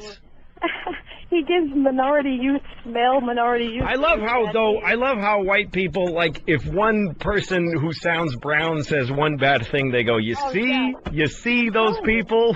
And meanwhile, white people are fucking pardoning Scooter Libby, and somehow it's not a white problem, it's just one guy. But absolutely right. White people are the worst. It's good to have a woman calling. By the way, if there are any women that want to say what they want to say to their husbands, I'd appreciate it, because this is a little one-sided. But go ahead, Jen, what's up? They told me to be fast. I'm supposed to be the pharmaceutical overdose call, but I've been on hold for like a half an hour, and I have something to say about almost everything. Sorry, Jen, but go ahead. First of all, you're talking a lot, and it's good, and it's the Vicodin. I hate to say it, but it is. Oh, okay. You think the Vicodin is making the show better? No, it just makes you more chatty. Yeah, I think you're right.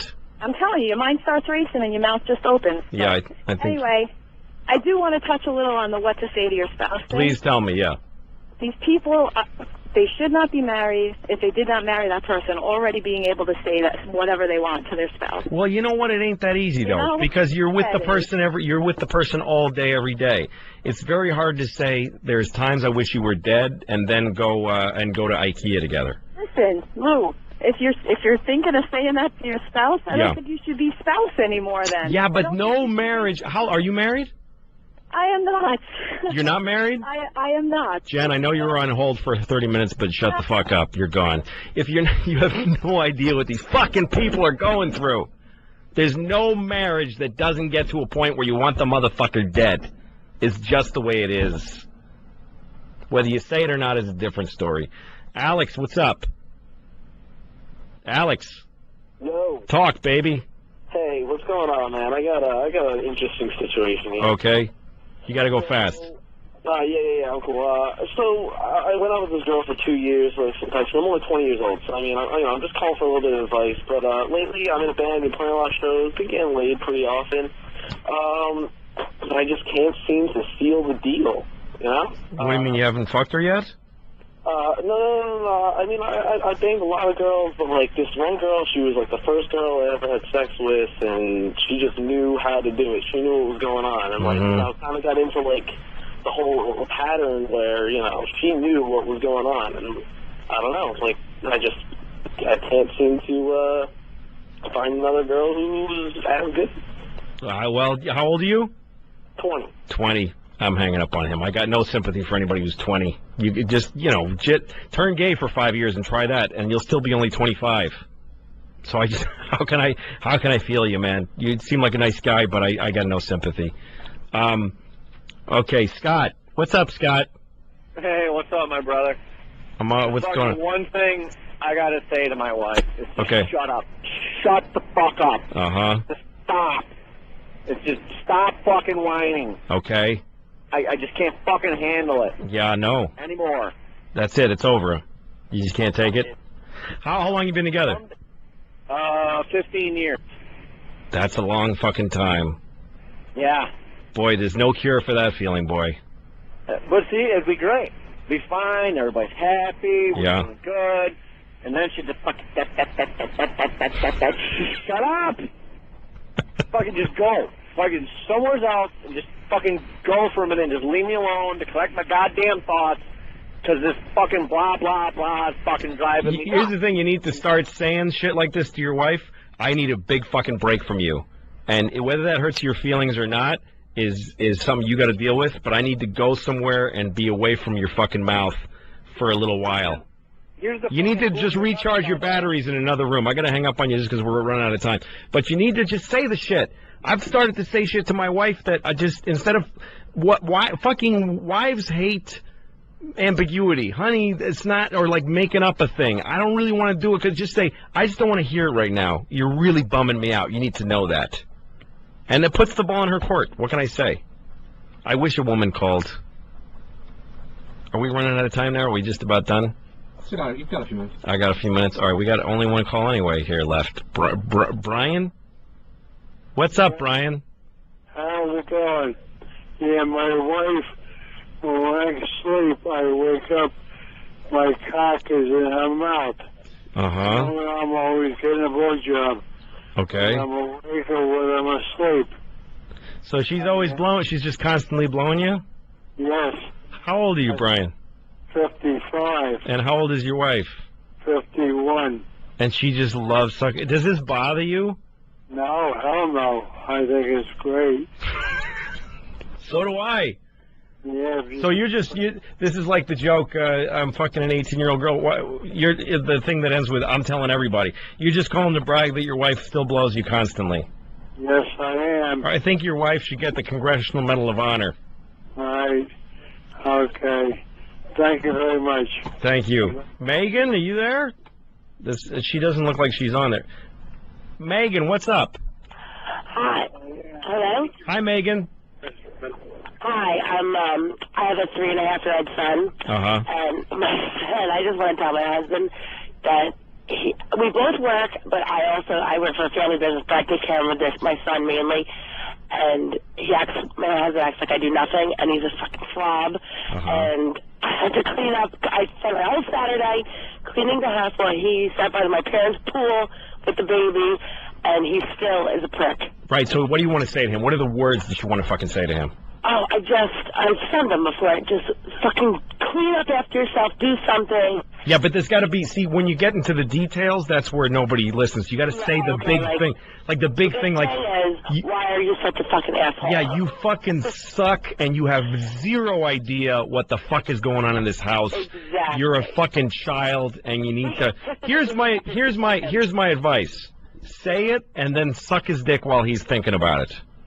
Like, take his dick out, get it hard, and say, listen to me right now. I'm fucking tired of being with you because of these reasons, and now I'm going to blow you better than you've ever been blown. Suck his dick, let him come on your face, and then let him think about that shit for a while. That sounds perfect. That's all. Don't say it while he's, like, doing something, and, like, you don't ruin his fun doing it. Give him fun, and then give him the fucking news. Okay, that sounds perfect. Good luck, Megan. Thanks. All right, somebody else here. Amy. Amy, what's up? Hey, I'm 22. I've been with my fiance 7 years, and his mom is so disrespectful to both me and my entire family, and I want him to stand up to her and tell her that he loves me and he's with me, and if she can't deal with that, she needs to grow the fuck up. Yeah, well, it says here on the call sheet, his mom's a cunt. Were those your words? His mom is a cunt. Okay, so that's really what's going on. Again, maybe this is the difference between the men and the women, because the men say, I want my wife to die. The women say, give a bunch of list of details. Don't tell them this shit about she's a problem this way. Just say, your mom's a cunt, and I love you. Right? The point is that you think you're better for him than his mother, right? No, I just don't want her to feel that I'm not good enough for him. Right, so don't fucking even think about his mother. Who gives a shit about his mother? Who gives a shit about her? Don't even think about her, fucking old whore. Yeah, she's awful. Next time we see her, just kick her in the box, and then watch her double over, and then when your husband walks in, go, I don't know what happened. All of a sudden she looks like she's upset. Okay, thanks. Good luck, Amy. All right. We're going to take one more call, and then I'm going to bullshit for half a minute. What's up, Chris? Hey, I love my wife. someone wanted to tell my wife I love my wife, but I want to fuck your coworkers. Yeah, well, you want to fuck? What? She's a waitress. Yeah. And I'm 30. She's 33. I got a 2-year-old and one on the way. Mm-hmm. And we live in a college town, and she waitresses, and I go in there to see her for dinner. And all right, you narcissist. I got news for you, buddy. The coworkers don't want to fuck you, so don't bother telling her. Sally, what's up? Hi, honey. What's going on? Got a 9.5-inch beautiful dick, and he cannot use it. He just learned to fuck, and he can't remember from one time to the next time what I hate and what I don't hate. Oh, that's sad, man. But a nice dick, though. Beautiful. Life has its pluses and minuses, and your husband has a great big fucking sideways minus sign. Just absolutely gorgeous to look at, but God, if you could only learn to use it, and you teach him, you try. Maybe you're asking for too much. He's got a 9-inch dick, and he's an asshole. Folks, I really want to thank you for calling. You guys have been really awesome calling here. This is Louie C.K. Thank you, Opie and Anthony, for letting me do this. I don't know if it'll happen again. If it does, listen. Thanks very much for every call. Try to stay married if you have kids, because it's good to have two parents. Goodbye, it's Louie C.K.